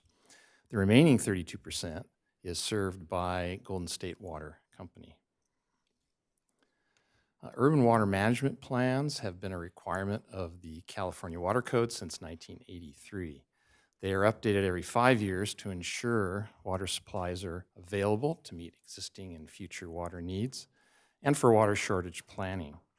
The Urban Water Management Plan helps guide policy and investment decisions and is needed to maintain eligibility for state water resources funding. Agencies serving more than 3,000 customers or 3,000 acre-feet per year of water must prepare and submit an urban water management plan. So the district, Golden State Water, and the imported water agencies, Cayugas Municipal Water District and Metropolitan Water District, must all prepare and submit urban water management plans.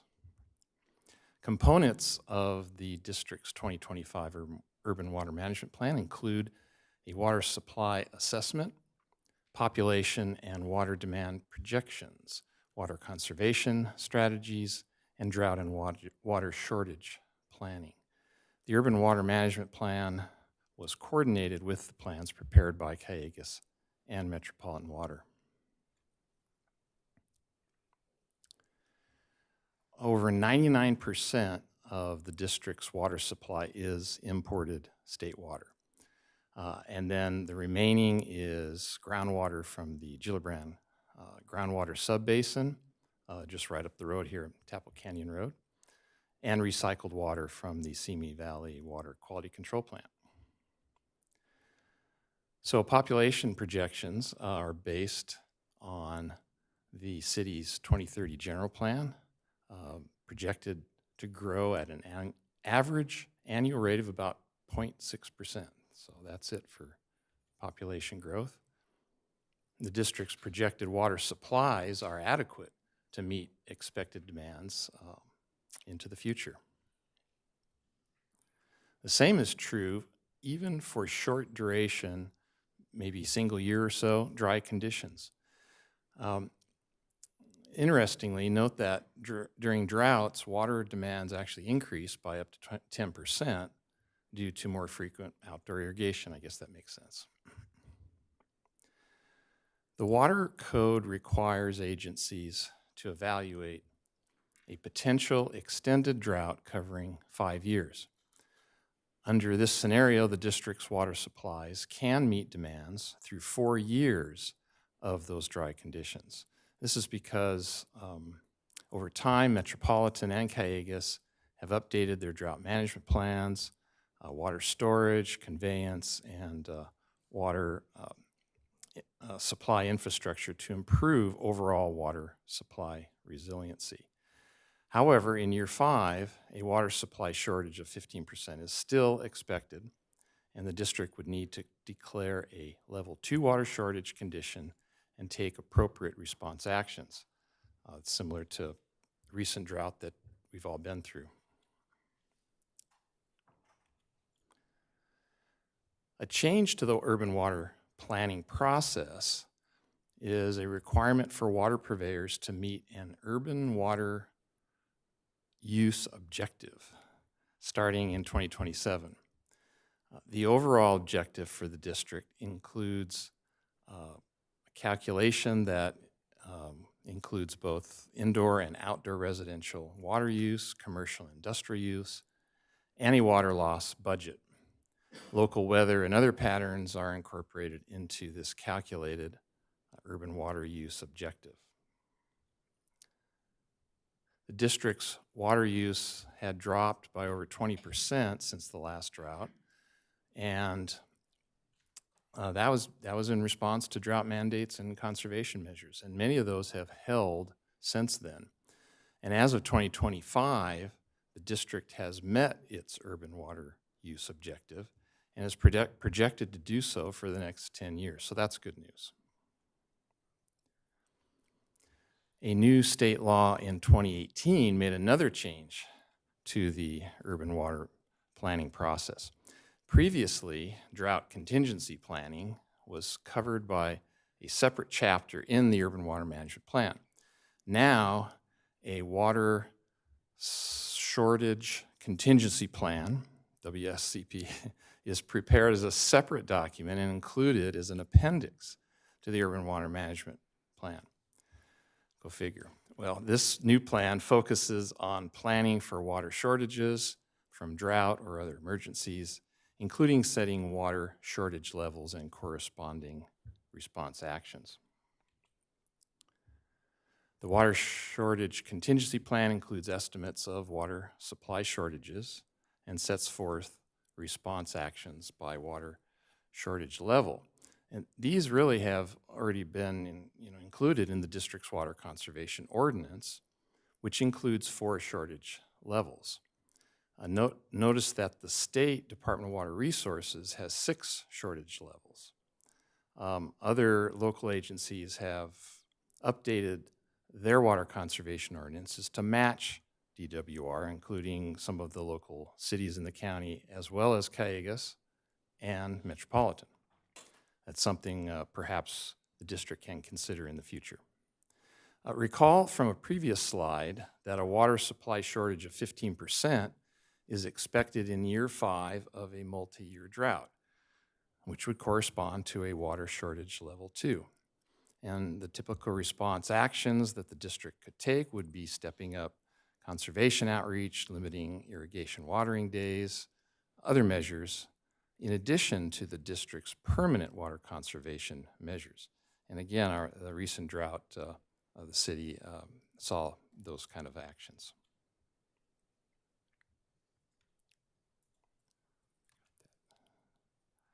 So the district's 2025 Urban Water Management Plan and Water Shortage Contingency Plan process has met the state's public review and agency coordination requirements, culminating with tonight's public hearing. The draft of these plans were posted on the city's website in May, and to date, we've received no comments on it. In summary, the district has sufficient water supplies and system reliability to meet projected customer demands into the future. The district is in compliance with the urban water use objective as of 2025, and demand reductions of about 15% would be required if a extended drought, say 5 consecutive dry years, were to occur. Recommendations for this agenda item are shown here and in the staff report, and we would be happy to answer any questions. Thank you. Mayor Pro Tem Litster. So, thank you, Josh. Appreciate the report. I noticed that Mr. Ron Fujiwaka is sitting in the, I want to know how you got out of making the final report at your, Oh, he's got two coming. oh, you've got one coming. Oh, okay. I'm so Yes, two sorry. I was coming. afraid that you were not going to get to speak. Never mind. Back to the water issue then. Okay, We good. were Never going to mind. withhold the check. We were going to withhold the final paycheck. Okay, but back to the water issue. So basically, the report shows that water supplies are projected to increase from 19,275 in 2030 to 23,000. Basically, the water supplies are going to increase. We can make that statement. We get all of our water from Cayugas, who gets it from Metropolitan. We are making that statement based on what they have told us. Is that how we can make that statement? That's correct. They've done their own urban water management planning, just like we've just gone through, and they can commit to our increase in demand over time, that they can supply that water to us. Okay, beautiful. I assumed it had to be that, but wanted to hear that. Okay. I guess my question, we just went through this drought situation where we had to cut back, a couple of years ago, how long has it been? But I don't believe it was a 5-year drought. It was after a couple of years of severe drought, and then we were cut back to 20, 30%, whatever it was. This plan suggests that we have enough water, we wouldn't have to make the cuts until the 5th year. Is this plan then superseded by Metropolitan Water or someone else who comes in and says, we're cutting back your supply X, Y, Z, this amount, so you must cut? Is that, I'm just trying to understand, does this plan get to overrule what Metropolitan or someone else tells us? It's a good question. One thing I can say is that both Metropolitan and Cayugas have implemented improvements in their system since this most recent drought, because they're in some ways the cutback that was required was a result of just not being able to move water from one side of Southern California to the other. Right. Yeah. In terms of when the state water is low, then you can get water from other sources and/or storage in the metropolitan service area. So that's one thing that we know, and it really depends. How severe is the drought, and how will dictate how much cutback. I don't know if Mr. Cadal, you have any. Yeah, the 15% reductions came from Cayugas. They told us their water supply in year 5 will be projected to be reduced by 15%. Interesting. So that came from Cayugas. That came from Cayugas, which is, during severe drought, the impact, lower reservoir will be impacted all reservoir supplying water to the State Water Project and Colorado River. And typically, most agency or wholesaler, they have strategic cutbacks, about 15 to 20%, to make sure that the reservoir will not reach a tip point. So keep the balance and priorities. So. Okay. Well, thank you. Any other questions of staff? Seeing none at this time, I would like to open the hearing for anyone in the city council chambers wishing to be heard on this matter. Madam Mayor, we have no public testimony for this item. Thank you. Any other further questions for staff? At this time, I will now close this hearing, and I will entertain a motion. Madam Mayor, I move to accept the motion as written in the staff report. Second. Thank you. Call for the vote.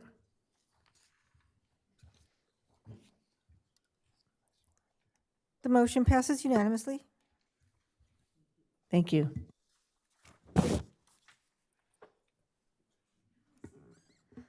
Here. Next item, public hearing 5D. A public hearing to consider the proposed fiscal year 2026-27 assessment for Simi Valley Landscape District Number 1 and adoption of a resolution approving the assessments. The reading of the resolution is as follows. Resolution number 2026-31, a resolution of the City Council of the City of Simi Valley confirming the diagram and assessment for those lots and parcels included within the Simi Valley Landscape District Number 1, levying the assessments for the fiscal year 2026-27, and ordering improvements specified in the engineer's report. And Public Works Director Ron Fuchiwaki is here to present this item. And before we start, do we have any ex parte communications to report? For the final time, Mr. Fuchiwaki, you may now start. Actually, I have one more. Okay, never mind. For the next to last time. Let's pull all the consent items that he's connected to. Oh, okay, never mind. It was just a thought. We can now begin this report. Thank you. Good evening, Mayor Kavanaugh and council members. On May 4th, the City Council adopted the necessary resolutions and set a public hearing for June 22nd, 2026 to consider the proposed FY 26-27 assessments for Simi Valley Landscape District Number 1. No changes to the existing assessments are being recommended. The district operates under the authority of the State Landscaping and Lighting Act of 1972. There are a total of 99 landscape zones in the district, including 48 active zones, one of which encompasses all city-controlled areas, and 51 contingency fallback zones. Active zones are maintained by the city and funded through assessments to the property owners, which within each active zone, and a contribution from the general fund. Fallback zones are maintained by homeowners associations or property owners. For FY 26-27, the estimated cost to maintain the assessment zone areas is approximately $1.75 million, which would be funded by approximately $800,000 from assessments and almost $950,000 from the Landscape Augmentation Fund, which is funded by the general fund. As indicated in the report, the city continues to subsidize the landscape district with general fund monies totaling almost $950,000. If the council were interested in increasing assessments, the city would be required to follow the Proposition 218 or Prop 218 process. The Prop 218 process requires an investment by the city to complete the engineer's report, provide public education, conduct an election in which property owners would be required to vote, and conduct a public hearing. A resolution to establish the FY 26-27 assessments for Simi Valley Landscape District Number 1, a map of the landscape zones, the engineer's report, and a summary of the proposed assessments by zone are included in this evening's report. It is recommended that at the close of the public hearing, City Council approve the FY 26-27 assessments for Landscape District Number 1, which will remain at their current levels. And we're available for questions. Thank you. Does council have any questions for staff? Councilmember Rhodes? Thank you, Madam Mayor. And I'm not just doing this to ask you questions on your last meeting. Okay. I've had a problem with this landscape district since seeing it 4 years ago, that it was originally set up that the people who are abutting these landscape districts, those property owners would be assessed to maintain them. And that early on happening, great. It didn't cost the city much, if anything, to maintain it. Now, we're at $1.75 million, and we're only recovering $800,000, and having the rest of the citizens of Simi Valley are having to make up the rest. Is there a public benefit to the rest of the citizens of Simi Valley for these landscape districts? The possible public benefit is the appearance of the landscaping throughout these landscape zone areas, particularly in parkways. Right. So they're well maintained by our contractors. Right, so the parkways and where you see it from driving, they're enjoying it, so, okay, there's some public good. I do believe that we need to go through the process to reassess the funding of this. The 218 process, do you have an estimated total cost of what the engineer's report and putting it on the ballot would be? Well, we looked at this several years back, and I think as I recall, the engineer's report was $250,000 to $300,000, which is probably 50% more now. Public education, you would be hiring 2 or 3 different consultants to conduct much of this work, especially public outreach and education, and also ultimately the voting and tabulation of the votes. So 500,000. So I'm going to round up and say $1 million. Okay. Okay, and by my count, that's about a 1-year return on investment if we are taking $950,000 from the general fund to augment the cost of these landscape districts. So I'm going to, not for this process, because we need to get this done, this is baked, but for the future assessment of these, I think that we should be seriously looking at putting this actually on the ballot and getting the work done to reassess this. But thank you for your report. I don't have any further questions. Everything. I just have a quick comment. I believe the voting is done by only those people that live in the assessment areas. Is that correct? That's correct. Those being assessed. Yeah, so the rest of the community doesn't get a vote. It's only the ones that are going to have an increase. Yes. Thank you. Mayor Pro Tem Litzer. And that was going to be my first question, that I think that the process would be very likely self-defeating, but who knows? Who knows? I guess my question is, are the, and actually I was going to make a statement about how I think city beautification is important to all the residents, and so I think that they are grateful that we spend funds to keep the city beautiful. But so my question is, are the lands in these landscape districts, does it contain all of the street medians? And the reason I ask, if we see a median with weeds growing out or trash or something, is that the landscaper's responsibility to maintain? Not all of them. And I don't know what exactly the locations, but some of the regular medians and parkways are the jurisdiction of the city. In other areas, those medians and parkways may have been included in the tract development and could be a condition of the development, but not all of them are maintained by the landscape maintenance district. It's city included. Okay, thank you. That's instructive. So if someone sees something that they're not happy with, that what they wanted, that call is made to Public Works, and then someone on your team decides, oh, we better talk to the landscaper, or oops, we better send out our own team, or wait, we need to contact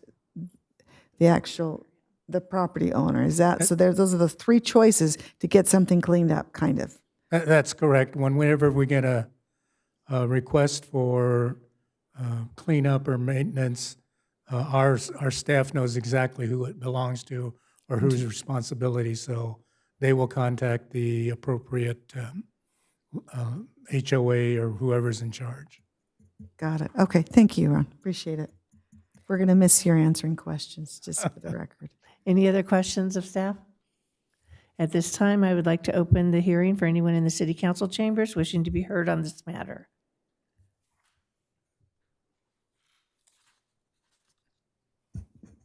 Madam Mayor, we have no public testimony for this item. Thank you. Are there any further questions from council for Mr. Fuchiwaki? If not, this hearing is now closed, and I will now entertain a motion.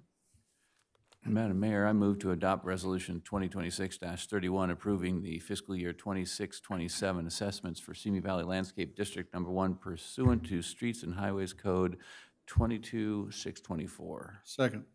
Thank you. Call for the vote, please.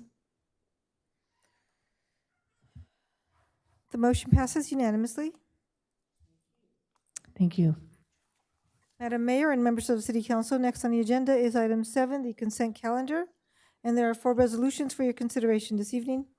Consent item 9, resolution number WWD-308, a resolution of the Board of Directors of Ventura County Waterworks District Number 8, establishing a water service standby charge for fiscal year 2026-2027. Consent item 10, resolution number 2026-32, a resolution of the City Council of the City of Simi Valley approving the 2026 Commercial Solid Waste and Recycling Service Fee Schedule. Consent item 11, resolution number 2026-33, a resolution of the City Council of the City of Simi Valley, California, adopting a disruption telephonic or internet service policy pursuant to Government Code Section 54953.4, and consent item 12, resolution number 2026-34, a resolution of the City Council of the City of Simi Valley confirming and renewing the proclamation of the existence of local emergency.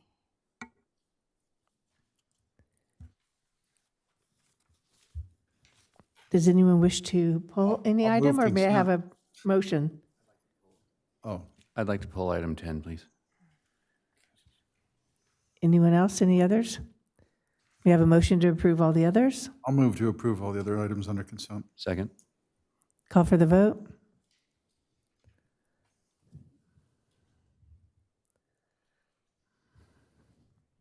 Mayor Pro Tem Lister? The motion passes unanimously. Thank you. Councilmember Rhodes, item 10. So I'm conflicted with this request, and I'm glad that as a representative of WM here tonight, and maybe we can talk this through a little bit.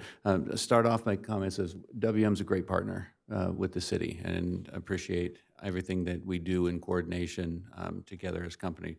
But this particular request, we know that WM is getting an increase in service fees regardless of us passing the ordinance, because they get that. And they're getting required by the state to change their business practice to do something they probably should have done on their own to make bins less of a hazard. Or certainly businesses are required by the state and the city to do things that make their business models more safe, or at least the body thinks that they are presenting something that makes them more safe. And at a certain point, businesses need to absorb the costs for doing the right thing. Otherwise, companies will just wait until the state tells them to do it, and then the request to pass that on to the customers. And the reason I'm mostly conflicted with this is because as a small businessman, if I was required by the state to do something, I would inevitably have to pass that on to our customers. This is a slightly different scenario with the contract with the city, because for the bins that need to be upgraded, it's a monopoly. We've already negotiated the right for WM to be the only provider of those bins. And if there's now a further requirement by the state of California, I don't think our business owners should be absorbing the cost. So I just wanted to express those thoughts, and Let me just ask a question. Basically, they're being asked to put reflective tape on their bins. And so for this reason, they're asking for a higher rate increase beyond what was negotiated initially. That's correct. And I will say that the increase is minuscule, and it'll be a nothing on the line item of the business that's having to absorb it. I just have a principled question on whether they should be asked to absorb it or not.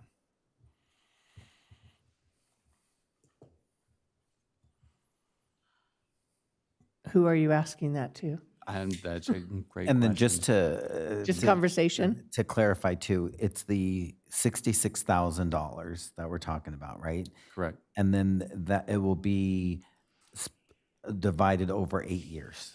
That's correct. Is that right? Yes. Yeah. So again, in the end, it's pennies to the individual consumer or business owner, user of those bins. But I would encourage us to perhaps, if we can do it in this, or to pass the rate increase as is negotiated with our contract, but not pass the additional increase. Any discussion? City Manager? I'd need to look at the terms of our agreement. And Wes, I don't know if you have insight into that off the top of your head, but I know that the terms of our agreement do allow for obviously the annual increases, but also if there are extraordinary circumstances that or extraordinary expenses that come up, Waste Management is allowed to submit for a rate increase to allow for that. I don't know if you wanted to add anything, Mr. Yates. Correct, yeah. So the current franchise agreement as it was negotiated in 2022 is before this law and design standard was enacted by the state, and it became operative on January 1st of this year.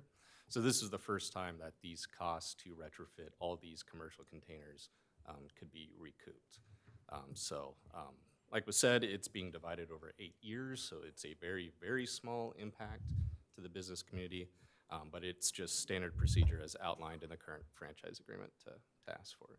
To pass that forward. Okay. Any other discussion? May I have a motion? I move to approve consent 10. Second. Thank you. Call for the vote. The motion passes unanimously. Thank you.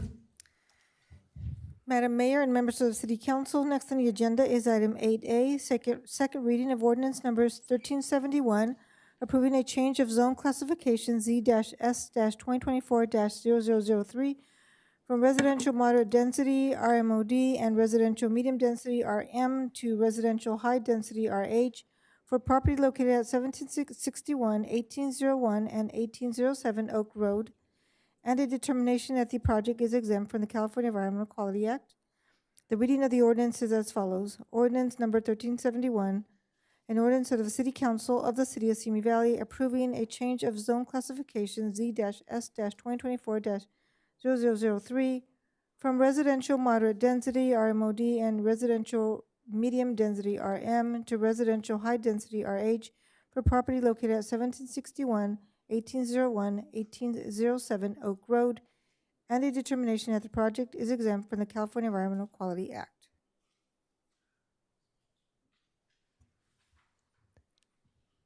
Council members have any questions, concerns? Mayor Pro Tem Litster? One quick question. By reason, obviously, this is second reading. The question is, by rezoning this area, which is what we're asking you to do, this is really a RENA question. This might be a question for Mr. Stratus, possibly. My question is, tonight we pass this. Does these units count towards our RENA numbers that are coming up, or does this just get dropped into what we're doing currently? Because we're right. Obviously, it wasn't part of the general plan that we allowed, that when we set the arena numbers 5 years ago. I'm just trying to understand, do we get to count this towards our next allotment? We don't know what the next allotment's going to be yet. Correct, but we know there's going to be one. I don't think we can. So the units will be counted as projected units when, as of tonight, should this be adopted. However, they don't officially count until the units are actually built, so it could fall in either cycle. Huh. They will come into play either way. And the next RENA allocation may or may not, because it hasn't been determined yet. Fair enough. Be decided on projected or permitted or anything. That makes sense. Okay, thank you. Thank you. Thank you, Sean. Anything else?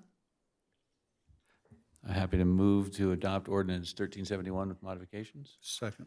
Call for the vote.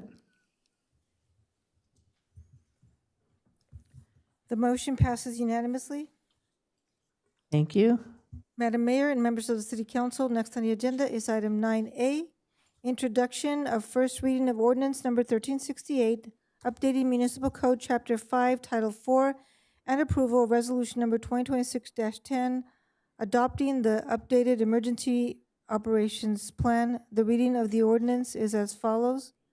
Ordinance number 1368, an ordinance of the City Council of the City of Simi Valley repealing and replacing Chapter 5 of Title 4 of the Simi Valley Municipal Code, Emergency Preparedness and Emergency Services. Manager Eileen Connors is here to present this item.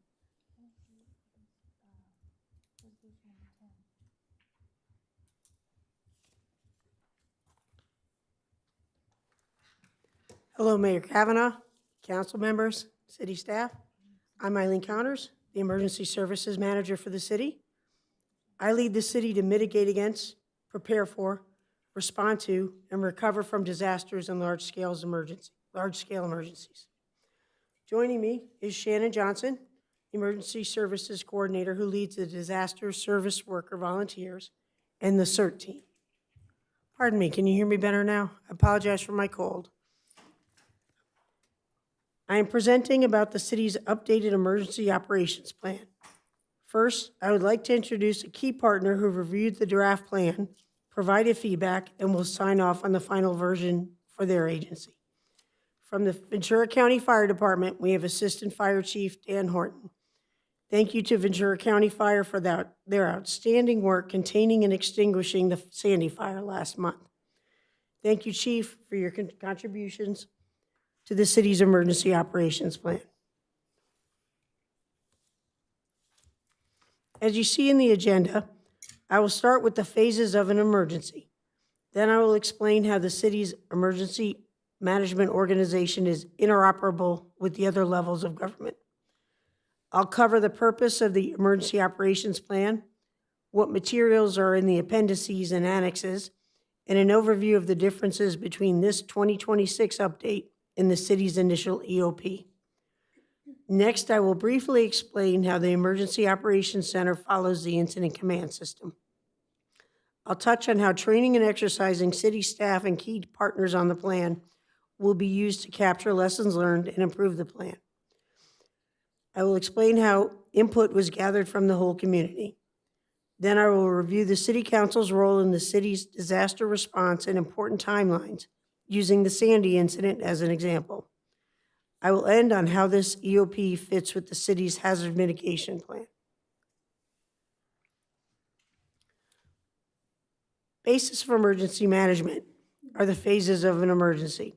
Both the California State Emergency Management System and FEMA's National Incident Management System define the 4 phases of an emergency as mitigation, which is taking actions to prevent or lessen the damage of a potential disaster; preparedness, which is being ready to respond to a potential disaster; response, which is performing actions to protect life, property, and the environment when the city is impacted by a disaster; and then recovery is trying to return to normal after a disaster, which may be a new normal if the disaster is impactful enough.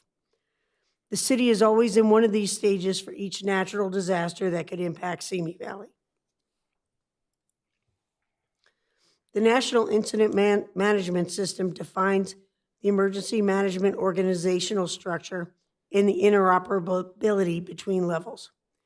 If the city needs more resources during a disaster, the city's Emergency Operations Center, or EOC, will request them through the Ventura County Operational Areas EOC.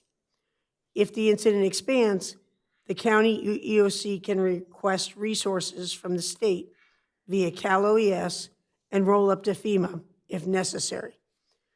The city's emergency operation plan defines how the city prepares for, responds to, and recovers from major emergencies and disasters.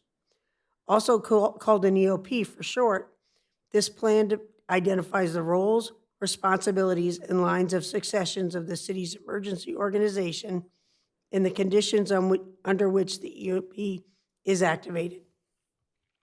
The EOP is made up of a base plan, is made up of a base plan, appendices, and annexes. Having a current EOP enables the city to respond efficiently and effectively to major emergencies and disasters. And as you can see, this is a picture from the May 18th fire, Sandy Fire. During an emergency, the city manager serves as the emergency services director and leads the city's emergency management organization. The seat of the EOC, of the city's response, is the Emergency Operations Center, or EOC, which is structured following the Incident Command Center system. The appendices are sample proclamations, emergency notifications, messages, and forms to be used during a disaster. These will be published in the Emergency Operations Plan. Annexes are emergency action plans for city departments and special districts, standard operating procedures, checklists, and contact lists that will be used during a disaster. Some examples of annexes include responding to disasters like a dam failure, a hazardous material spill, an earthquake, and a wildfire. Annexes will also be written for procedures such as activating the Emergency Operations Center and operating an evacuation shelter. These are security-sensitive information that will not be published. This updated EOP meets the standards of the California Governor's Office of Emergency Services State Emergency Management System, FEMA's National Incident Management System, and incorporates FEMA's Comprehensive Preparedness Guide 101 standards. For example, having an alert and warning system is a standard that the city meets with the VC Alert Emergency Notification System, which was used during the Sandy Fire to evacuate some areas. The city's original EOP was adopted in 2001 and was required to cite FEMA's Comprehensive Preparedness Guide elements throughout the plan in order to be approved by Cal OES and FEMA.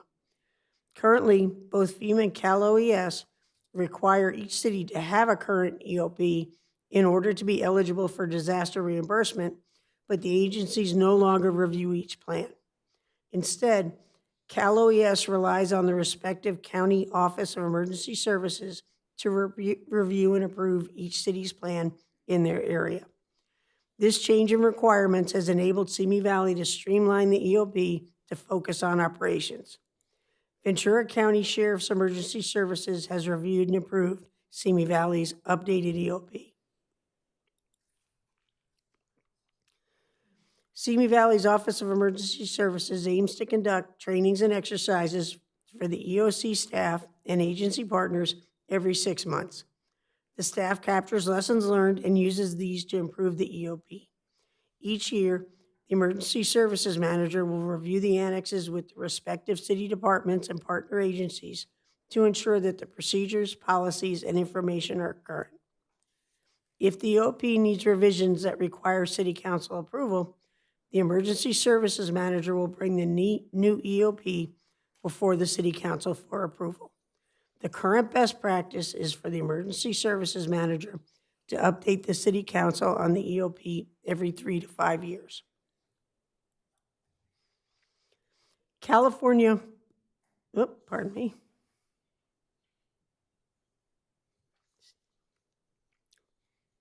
Excuse me.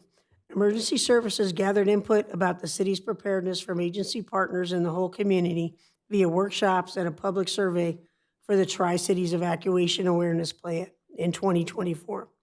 This information was incorporated into the EOP update. The city's council's role before an emergency is to adopt emergency powers and continuity ordinances to ensure readiness, like this emergency operations plan. During Blue Sky, the city should invest in preparedness, response, and mitigation efforts. The City Council can encourage all segments of the community to do their part and prepare, which the City Council does at every CERT graduation. Under the gray sky of an emergency, the City Council should trust and empower professional staff and support the proclamation of a local emergency and policy decisions. During the Sandy incident, the City Council amplified the unified messaging from the Incident Command Post and the Emergency Operations Center leadership. The City Council should set appropriate expectations for the community. During an emergency that might require evacuations, the City Council could encourage residents with access and functional needs to consider leaving during the evacuation warning stage or earlier. As the city recovers after the emergency, the City Council should ratify, review, and terminate proclamations per local ordinance and state law. The City Council can adopt recovery priorities and hazard mitigation projects to prevent future problems. These are some important timelines for the City Council to know and are defined within the EOP. Within hours of the incident start, as the response grows, the City Council should consider the need for a local emergency proclamation. Within 10 days of the incident start, if necessary, the City Council must proclaim a local emergency. If the City Council is not in session and the emergency is proclaimed by the City Manager, Assistant City Manager, or their designee, the City Council must ratify that proclamation within 7 days of the proclamation of the emergency. Within 60 days of the local emergency proclamation, the city council must review the local emergency proclamation and formally vote to continue or terminate that local emergency.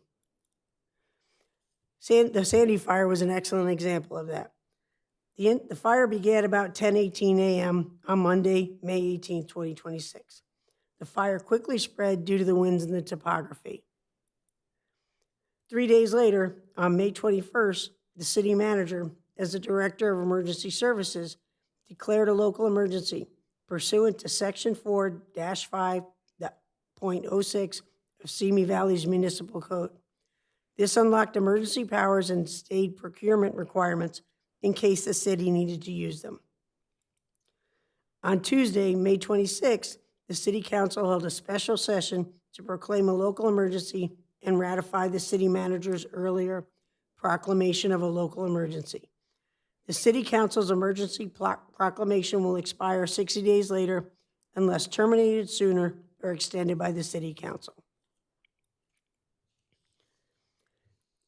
The city has joined with the 9 other cities in Ventura County and several special districts in writing the 2027 Ventura County Multi-Jurisdictional Hazard Mitigation Plan. This hazard mitigation plan will improve interoperability across the county. The city's annex will identify and rank the natural disasters that are most likely to impact the city, which helps the city strategize for mitigation and response. Having a hazard mitigation plan will also make the city eligible for hazard mitigation grants from FEMA and Cal OES. The city will soon share the county's survey to collect input from the Simi Valley community about preparedness and natural disasters. The Simi Valley Office of Emergency Services expects to bring the countywide basic plan and the Simi Valley Annex for the hazard mitigation plan before the City Council in April 2027. With the hazard mitigation plan and the emergency operations plan intact, the city is better prepared for disasters. Thank you for your time. Staff report is finished. May I answer any questions? Thank you, Ms. Connors. Councilmember Ayala. Madam Mayor, I apologize. Before City Council makes a motion, I'd like to read resolution number 26-10, which is included in the recommended motion for this item. Yes, please. Resolution number 2026-10, resolution of the City Council of the City of Simi Valley approving and adopting the 2026 City of Simi Valley Emergency Operations Plan. Thank you. Thank you. Councilmember Ayala. Yep, I don't have any questions, but Ms. Connors, we have not been able to have a chance to thank you for the work you did during the Sandy Fire. From the work you did in the Emergency Operations Center to being at the base camp and helping to coordinate efforts there. I know you did not get much sleep that entire week, but we really appreciate you being there, and we hope that we don't have to use you that often when these happen, but it's good to know that when that emergency did happen, that you were there to take care of it. So we just want to, on behalf of us, thank you for what you did during that time. Thank you, sir. May I also shout out Shannon Johnson again, her team of volunteers, the disaster service worker volunteers were heroes with the evacuation shelters and anything that was needed, and that was her leadership. And thank you for the kind words. Thank you both. Mayor Pro Tem Litzer? Actually, I didn't push a button, but that being said, since you gave me that opportunity, as I read through the report, and beautifully written, a lot of work. It's interesting. It's been 25 years that this is now coming forward. That we have a new report or a new plan, which is great. I thought it was interesting, and I quote from it. In every phase and throughout emergency operations, the city will consider the needs and limitations of those with disabilities and access and functional needs. While it is recognized that limits on the availability of resources may compromise services to these populations, a good faith effort is expected of every responder and manager. And it was interesting to me as I read that, and then you in the report it gave the statistics in terms of what that represents in our population of Simi Valley, and it's sizable. I thought that was my takeaway.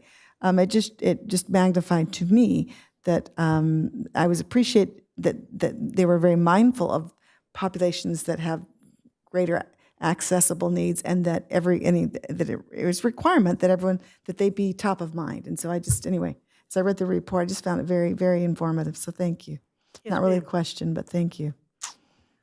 Thank you. Any other questions? If not, I'll entertain a motion.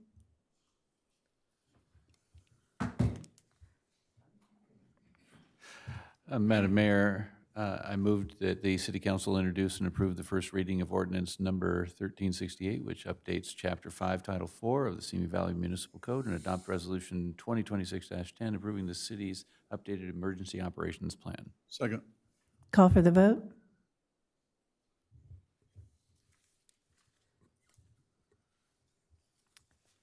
The motion passes unanimously. Thank you, Ms. Connors. Thank you, ma'am. Madam Mayor and members of the City Council, next on the agenda is item 9B, adoption of a resolution establishing a preferential parking zone for Brandon Avenue south of Fitzgerald Road. The reading of the resolution is as follows. Resolution number 2026-35, a resolution of the City Council of the City of Simi Valley establishing preferential parking zone on Brandon Avenue south of Fitzgerald Road. And Public Works Director Ron Fuchiwaki is presenting this item. This is for the final time. You're gonna watch every meeting at home though on Channel 10, right? No. I'll consider that. All right, please proceed. Good evening again, Mayor Kavanaugh and council members. As indicated by the city clerk this evening, we are requesting that the City Council adopt a resolution establishing a preferential parking zone for Brandon Avenue south of Fitzgerald Road. The preferential parking program for the city was established on September 8th, 2025 by Ordinance 1365. Preferential parking is a program that restricts on-street parking along residential streets to residents of that designated area and their guests. Typically, preferential parking zones are established along residential streets where parking is impacted by non-resident parkers, such as overflow parking from adjacent businesses, or streets that may be impacted by non-resident parkers from neighborhood schools or parks. A petition requesting preferential parking was received from residents along Brandon Avenue south of Fitzgerald Road. Brandon Avenue is a short cul-de-sac street with 11 homes on the west side and 1 home on the east side. The petition was signed by 11 of the 12 property owners, homeowners along the street. Therefore, the petition satisfies the requirements to establish preferential parking. At a meeting with the residents on April 22nd, 2026, their concerns centered on the student drop-off and pickup activity that occurs on Brandon Avenue from the adjacent Hillside Middle School. Several vehicles park or wait on Brandon Avenue to drop off or pick up students. It was suggested that a no stopping preferential parking zone could be recommended. A no stopping zone prohibits non-residents from parking or stopping to drop off or pick up students. The proposed parking restrictions for Brandon Avenue are no stopping 6:30 a.m. to 4 p.m. school days except by permit. The residents were cautioned that there is no guarantee that preferential parking will solve the traffic situation on Brandon Avenue. It was also mentioned that enforcement of the parking restrictions will be limited to the available resources of the police department.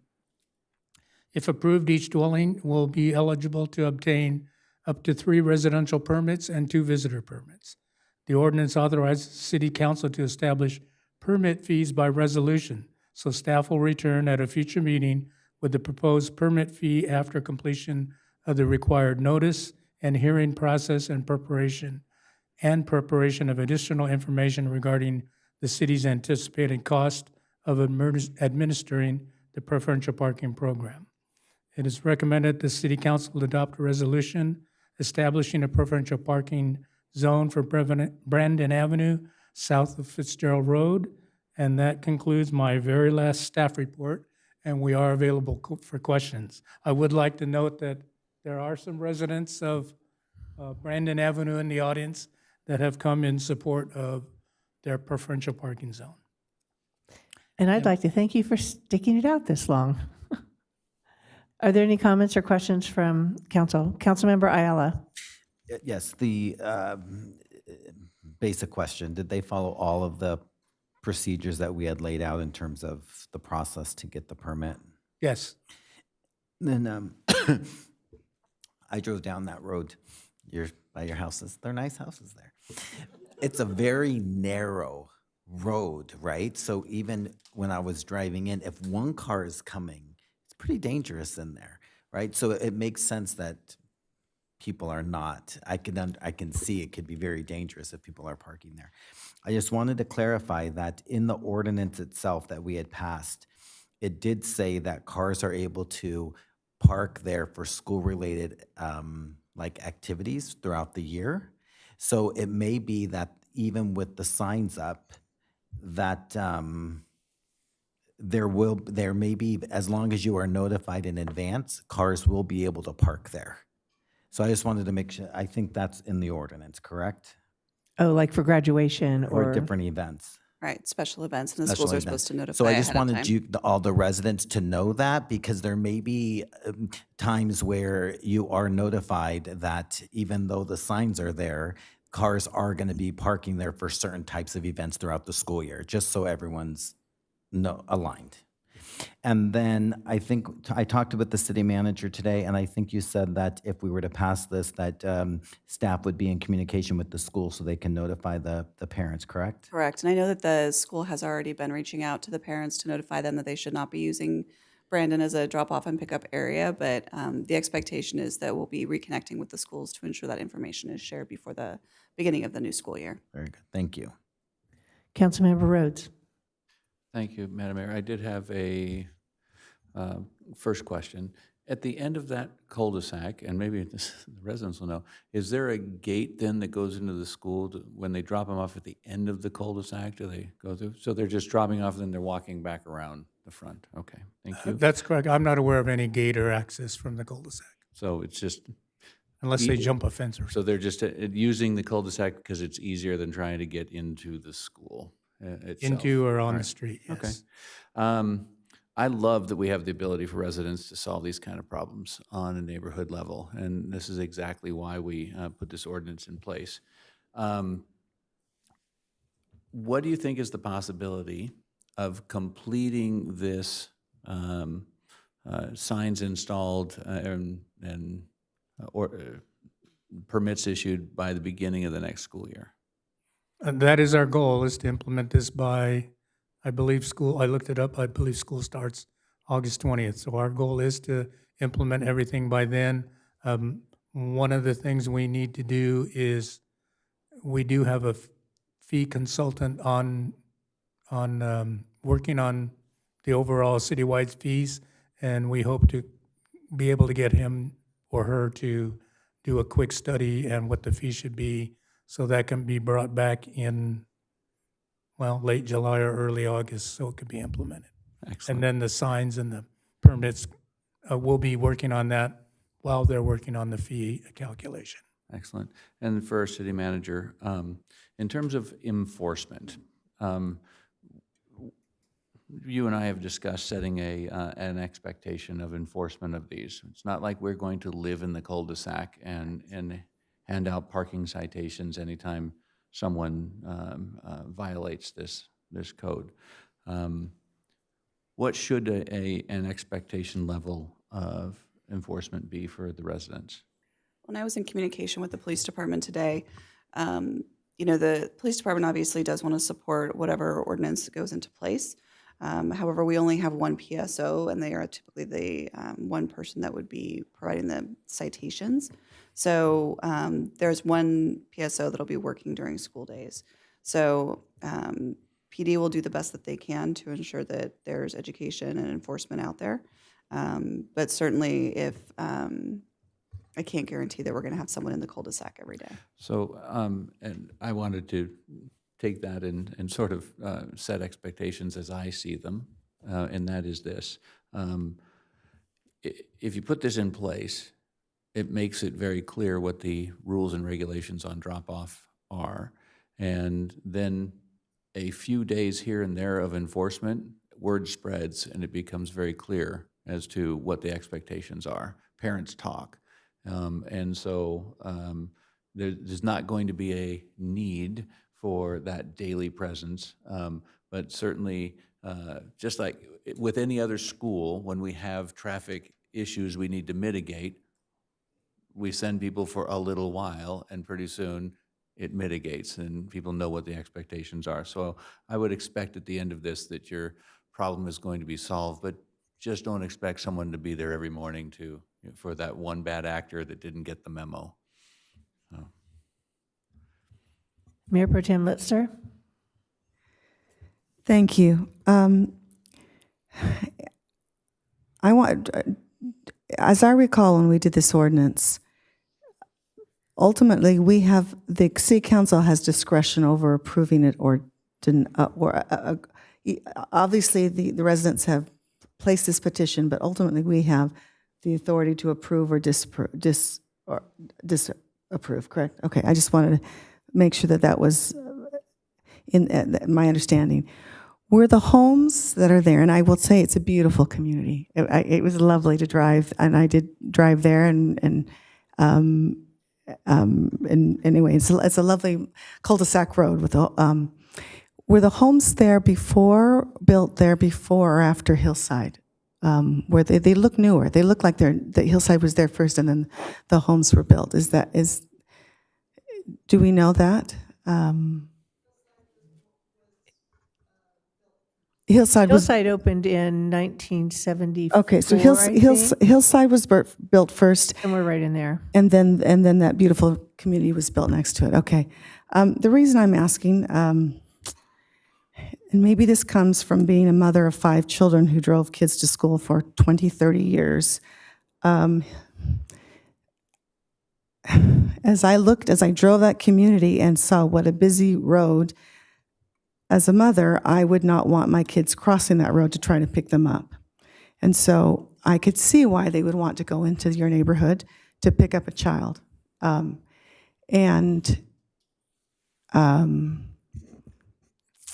As I looked at it, it looked to me like there was ample turnaround room at the end. If a car went down, they didn't have to even go into your driveways to make the turn, but I'm sure that they do anyway, but that's what it looked like.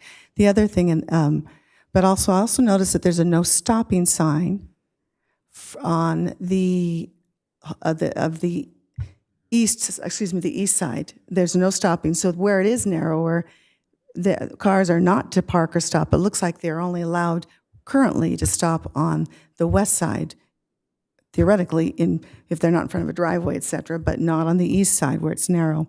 I'm sure that they don't always obey that, but I'm guessing. And I'm sure and then if we need to make comments later, anyway, I can see, anyway, just as I drove it, and I can sure that there are times when it's just horrific in the morning, in the afternoon, I'm sure, as people are there. But I guess what I will go on the record right now is that I'm going to vote against it because I see it as just as next to the school, that it was there when the homes were built. To me, it looks like a relatively safe place, and they're not going to, but I would have a problem if there people are there parking for hours ad nauseum. And in my mind, that was why we put this to start with, to help tenants who had big apartment complexes coming in. We didn't want them always not having a place to park at night, et cetera. But so I understand, and I'm not saying it's not deserving. I'm sure it's a problem. I just want to go on the record, and I suspect it'll get passed. And the mayor can decide whether she would like, I think some people like me anyway. But so I guess I'm going on record right now saying that I'm probably going to, because of my experience, vote against it. But those are just my thoughts on this. Thank you. And I understand where you're coming from, but I also, that's usually my thing. The school was there first, you built afterwards. But life has changed, and with the district now being a school of choice, the driving at every school is heavier than it was expected to be when housing was built and when parking lots were built. Everyone drives their kids to school now. There's no neighborhood school. So the majority of those kids normally that go to Hillside should be coming from the neighborhoods, but they're not. They're coming from all over the city. And so that is creating car backups, even worse than when I was dropping my daughter off, in elementary school. But so I understand your concerns, and I'm in favor of it at this point. It's a no stopping. It is just during the work hour or the school hours. And this is our first one. So this is our first request for an exception to parking, and this is one of the reasons we put it into play. So I just wanted to make those comments. So anyone else have any other further comments? Just real quick, is it true that every year we have to renew this? Every year, the residents have to, yes, renew their permit or buy another permit for the next 12 months. Okay. Thank you. Do I have a motion? Move to adopt resolution number 2026-35, establishing a preferential parking zone for Brandon Avenue south of Fitzgerald Road, and direct staff to establish an annual fee for parking permits. I need a second. Second, but before we vote, can we thank Ron for this I was last- going to wait till after the Okay, vote. all right, then we can vote. I just wanted to make sure we don't miss it. I would like to let the people go home if they want to. So I have a motion and a second. Call for the vote, please.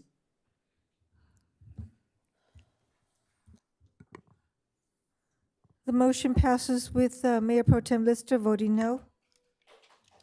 Thank you for your patience out there. Mr. Fuchiwaki. Don't go so No, far, no, Ron. No, no, no. Come back, please. Come back. Mr. Fuchiwaki is retiring at the end of this month after how many years of service with the city? 30 years of service? With the city of Simi Valley, 25 years. Oh, I thought it was 30. Huh? I thought it was 30. Well, I also have 30 or 13 and a half with the city of Santa Monica, 7 with the county of Ventura, and a couple of years of consulting. So I've been at it for over 50 years. I was going to say a whole lot of years. Yeah, it's time. Well, I'm too old for this. I think each of us want to take a moment just to say how much we've enjoyed working with you. And your retirement is very well deserved. You will be missed. I know you've left us with some great people, and we have a great interim right now, so we really appreciate that. But thank you for all your years of service to Simi Valley and the care and concern you have had for our community members. We really thank you. Who's next?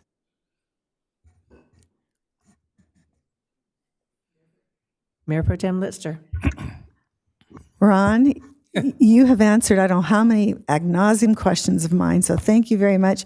And you have always done it in a pleasant manner, even when they were stupid questions, which they never are. But Yeah, no stupid questions. it's in all seriousness though, Ron, you've always, even when it's been, I'm sure, frustrating to have some of the questions, you've always had such an affable, respectful demeanor. So, but again, thank you for all your work with us. Appreciate it. Thank you. Councilmember Rhodes. Ron, you'd think after 50-some years, you would have figured it out by now. That's true. Slow learner, I guess. But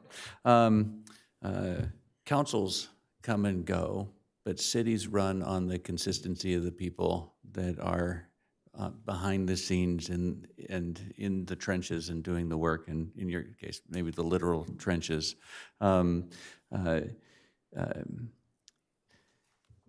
Council members have the benefit of looking good when things are going great.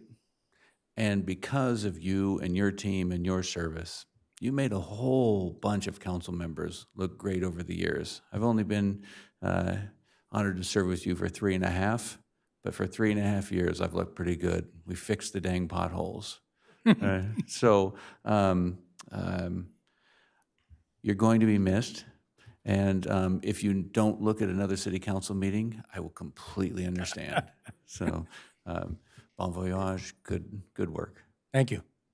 Thank you, Councilmember Ayala. Very jealous that you get to not about the wanna council, but retire? that Is you that what you're saying? he gets to go home and just sit in a hammock and read a book.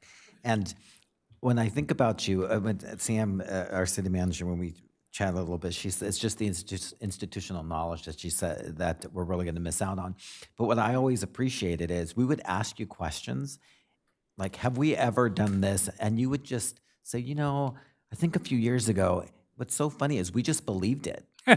You could have just been telling us anything, and we're just like, yep, he's been around, he must be telling us the truth, right? But now we will find out once you leave how much you were telling us the truth and how much the people who follow behind you say, you know what, maybe that wasn't so much, but I'm sure that's not the case. But I just want to really hope that, and I think this is the case with you, because you've mentioned this, that when you retire, it truly is a retirement. And Yes. that is something that I wish for you, is the chance to truly just retire and enjoy your family and the rest of, wherever you want to go, whatever you want to see. So thank you for everything you've done. Thank you. Councilmember Judge. Thank you, Madam Mayor. Ron, thank you for your dedication to our city and our community. Welcome to the club. It's a great club. Uh-huh. Thanks. And City Manager Argabright. Well, I'm going to miss Ron. I've worked with Ron as long as I've been at the city, because he's been here for 25. I've been here for almost 20. And Ron has always been responsive and respectful, and always very willing to help. And as soon as I send an email or pick up the phone, Ron, we need to get this done, it's done. Maybe give it an afternoon, but it's always done. And always just such a joy to work with. So, and you've done a lot of different things while you've been at the city. You oversaw community services for a minute, I think. Yes. Yeah. So Ron However, is, you notice that there's no more community services. well, way to go. But Ron has been great, and I'm very much going to miss Ron. Thank you very much. Thank you. We appreciate everything you've done. Thank you all. Thank you.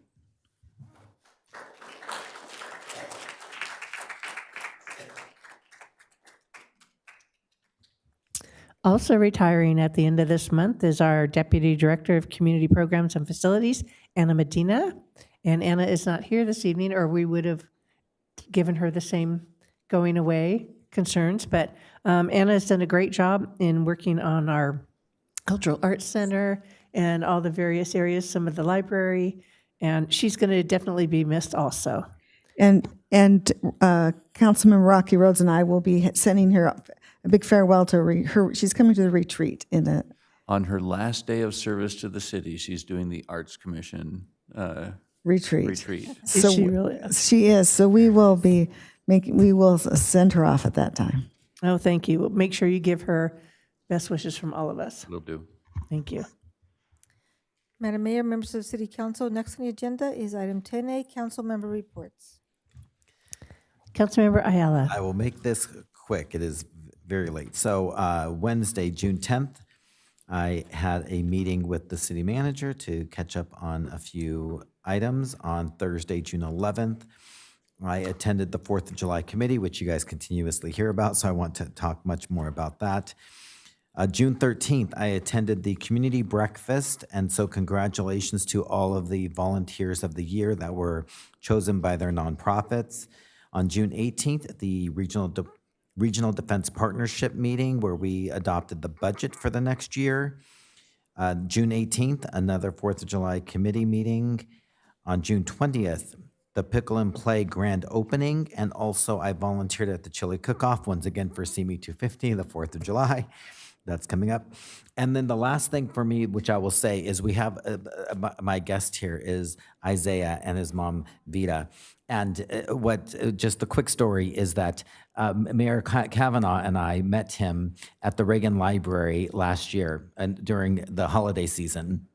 And he came up to us and he said that he wanted to be president of the United States, and that he really was a fan of Ronald Reagan, and that even for his bar mitzvah, they had the seal of the President of the United States displayed on the floor of where his ceremony was at. And so he joined me here today with his mom he went to the Reagan Library today to join the museum. And then he came early today with me to have a tour of City Hall and take some pictures up here and so forth. And so for some reason, he wants to enter this political world. So I told him, I reviewed the agenda with him and said, you can leave whenever you want to leave. You don't have to stay the entire time. And yet they stayed the entire time. So welcome. I'm glad that I hope you enjoyed it. And that's the end of my report. Thank you. Councilmember Rhodes.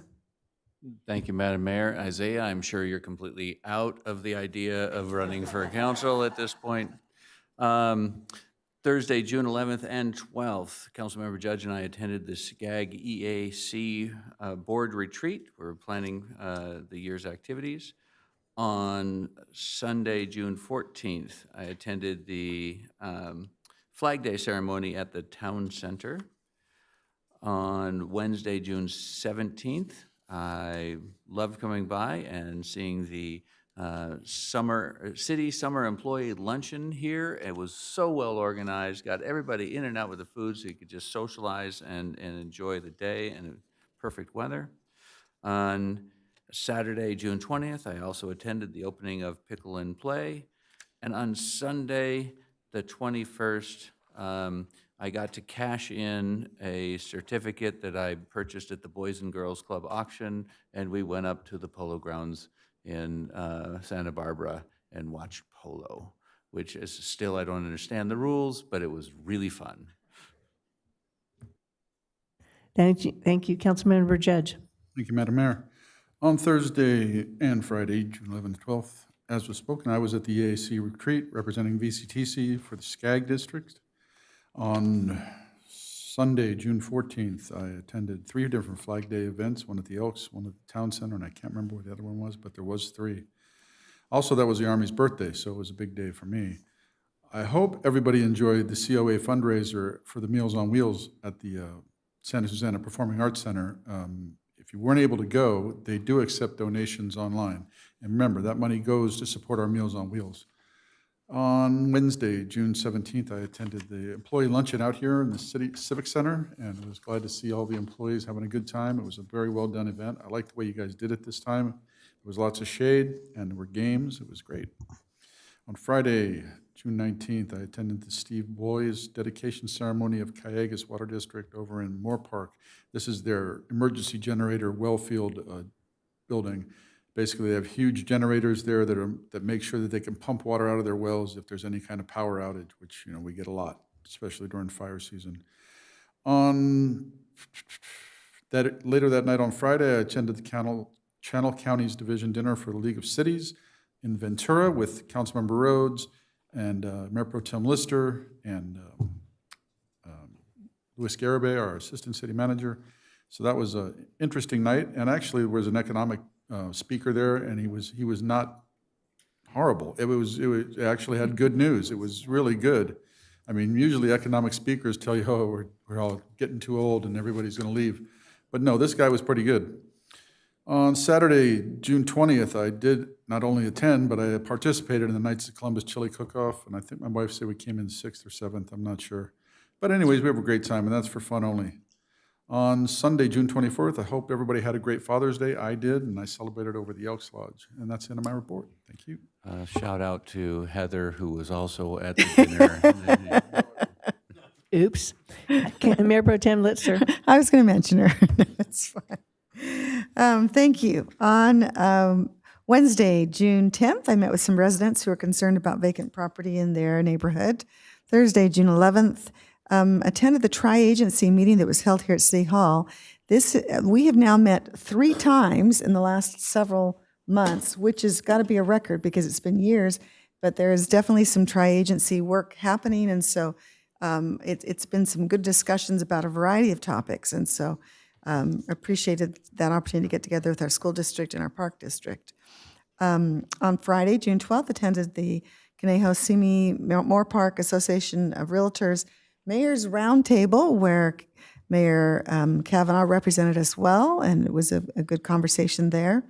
That evening, I actually attended Pickle and Play's soft opening, where I was invited as a guest of the owner, and it was actually delightful to put on socks and jump on the trampolines and actually partake of the festivities there. On Saturday, June 13th, I attended the Community Council President's Breakfast, where I had the privilege to install the officers for the next coming year. Then I was off for several days to help my parents who are having some medical issues, and so I was in Idaho and missed all the Flag Day. I'm so sorry. But June 14th through the 17th, however, remotely, I was able to attend an AWA Water Issues Committee meeting. I mentioned that this week was kind of my water week because I had 3 different water meetings that I attended. But on Tuesday, that meeting was to discuss the reservoirs that are in in Ventura County. And I don't ever really think of Bard Lake as a reservoir, but it is. It is absolutely the Wood Ranch Reservoir.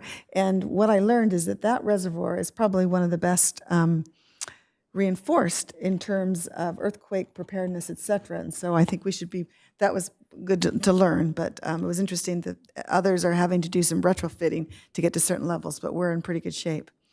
On Thursday, after I returned late Wednesday night, and Thursday that morning I attended actually AWA's, they had a meeting out at Callegas where they discussed the coordination that they had experienced during the Sandy fires.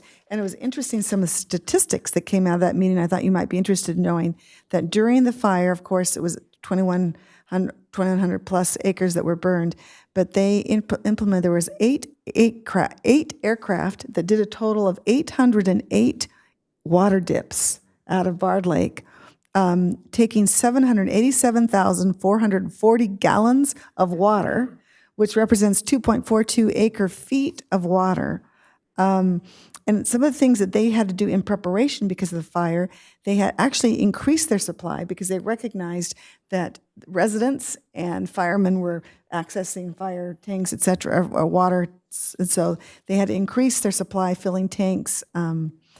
They also, and so they saw an immediate demand spike where the Simi Reservoir level dropped about 650,000 gallons.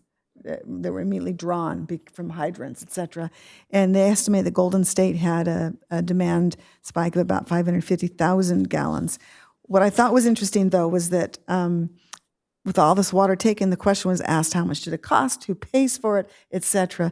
Basically, the cost of the water, they estimate, was just under about $5,000, and that they were just going to subsume Callegas is paying for it, basically. And grateful and happy to do so. But anyway, it was a very interesting presentation. Also attended several other things that I might reference that I attended. Again, the Tri-Agency Samaritan Center planning meeting where we met again at the Samaritan Center. The Samaritan Center has not spoken with the park agency, and so it was really their time to become familiar with what they're trying to do in terms of transitional housing. And then also, let's see, what else was on that day? I'm sorry. Anyway, I'm sure there's a couple other things. On Friday, actually, VCOG meeting. Friday, June 19th, I too attended the Steve Bloss dedication ceremony that Councilmember Judge referenced. I might add that those 5 backup generators, they estimate that is the largest backup generation plant in Ventura County, and which is sizable generators, and that's how they can get water to Simi Valley in the case of power outages. They can pump it up to us. Also attended the Channel Counties Division Dinner. It was nice to attend that event. Saturday, yes, went to the Pickle and Play grand opening. It was a lovely event, and attended as a chili eater the Knights of Columbus. I wasn't working like the rest of you, but I will say to you that you all had lovely chili, and yes, I voted for Mike's chili. I'm sorry, Mayor, but he got my vote on the chili, and that concludes my report. Thank you. On Thursday, June 11th, I also attended the Tri-Agency meeting with Mayor Pro Tem Litzer, where we meet with the Park District and the School District, and along with our city manager. Friday, June 12th, I was a speaker at the Conejo-Simi Moore Park Association Realtors Roundtable. They had some good questions, and there were the 5 city mayors there. So it was Agora Hills, Westlake Village, Thousand Oaks, Simi Valley, and Moore Park. So that was nice. That's always a good event. And Sunday, June 14th, I attended the Flag Day celebration at the Elks Lodge because Mike was at the other Flag Day celebration. So kind of split that up. And on Wednesday, June 17th, I also was able to enjoy visiting with our employees during their summer employee luncheon. It was a great time. Everyone was really enjoying themselves. It was perfect. The team, or the group that put it, the employee activities team, they did a great job. It was really, really well done.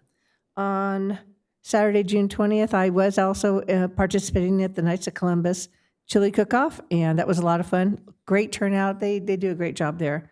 And then on that Sunday, the June 21st, I went over and helped the Knights of Columbus with their free meal that they serve to those who need it. So that was something I really enjoyed doing. And finally, tonight, we are going to be adjourning in memory of Pastor Dr. Willie M. Gray. I'm skipping over things, I'm sorry. Item 10B, are there any future agenda items from the council? Thank you. Hearing none, I'll move along. Thank you. We are going to be adjourning this meeting in memory of Pastor Dr. Willie M. Gray. I have a few words here from his family. His life was one of commitment, faith, service, and love for the people of Simi Valley. As the pastor of Simi Valley Second Baptist Church, he served as a spiritual leader, mentor, and pillar of the community. Beyond his pastoral role, he also worked for the city of Simi Valley for our transit from 1984 to 1988. And he was also a business owner, and he served as a community counselor to many. For decades, he's been a source of guidance and support to countless individuals and families. He has united people through faith, officiated weddings throughout the community, and provided leadership and encouragement to ministers, pastors, and churches throughout Simi Valley, Ventura County, and Los Angeles County. His impact reaches far beyond one congregation. His influence has helped shape the lives of many. So we will be adjourning in memory of Pastor Dr. Willie M. Gray. Thank you.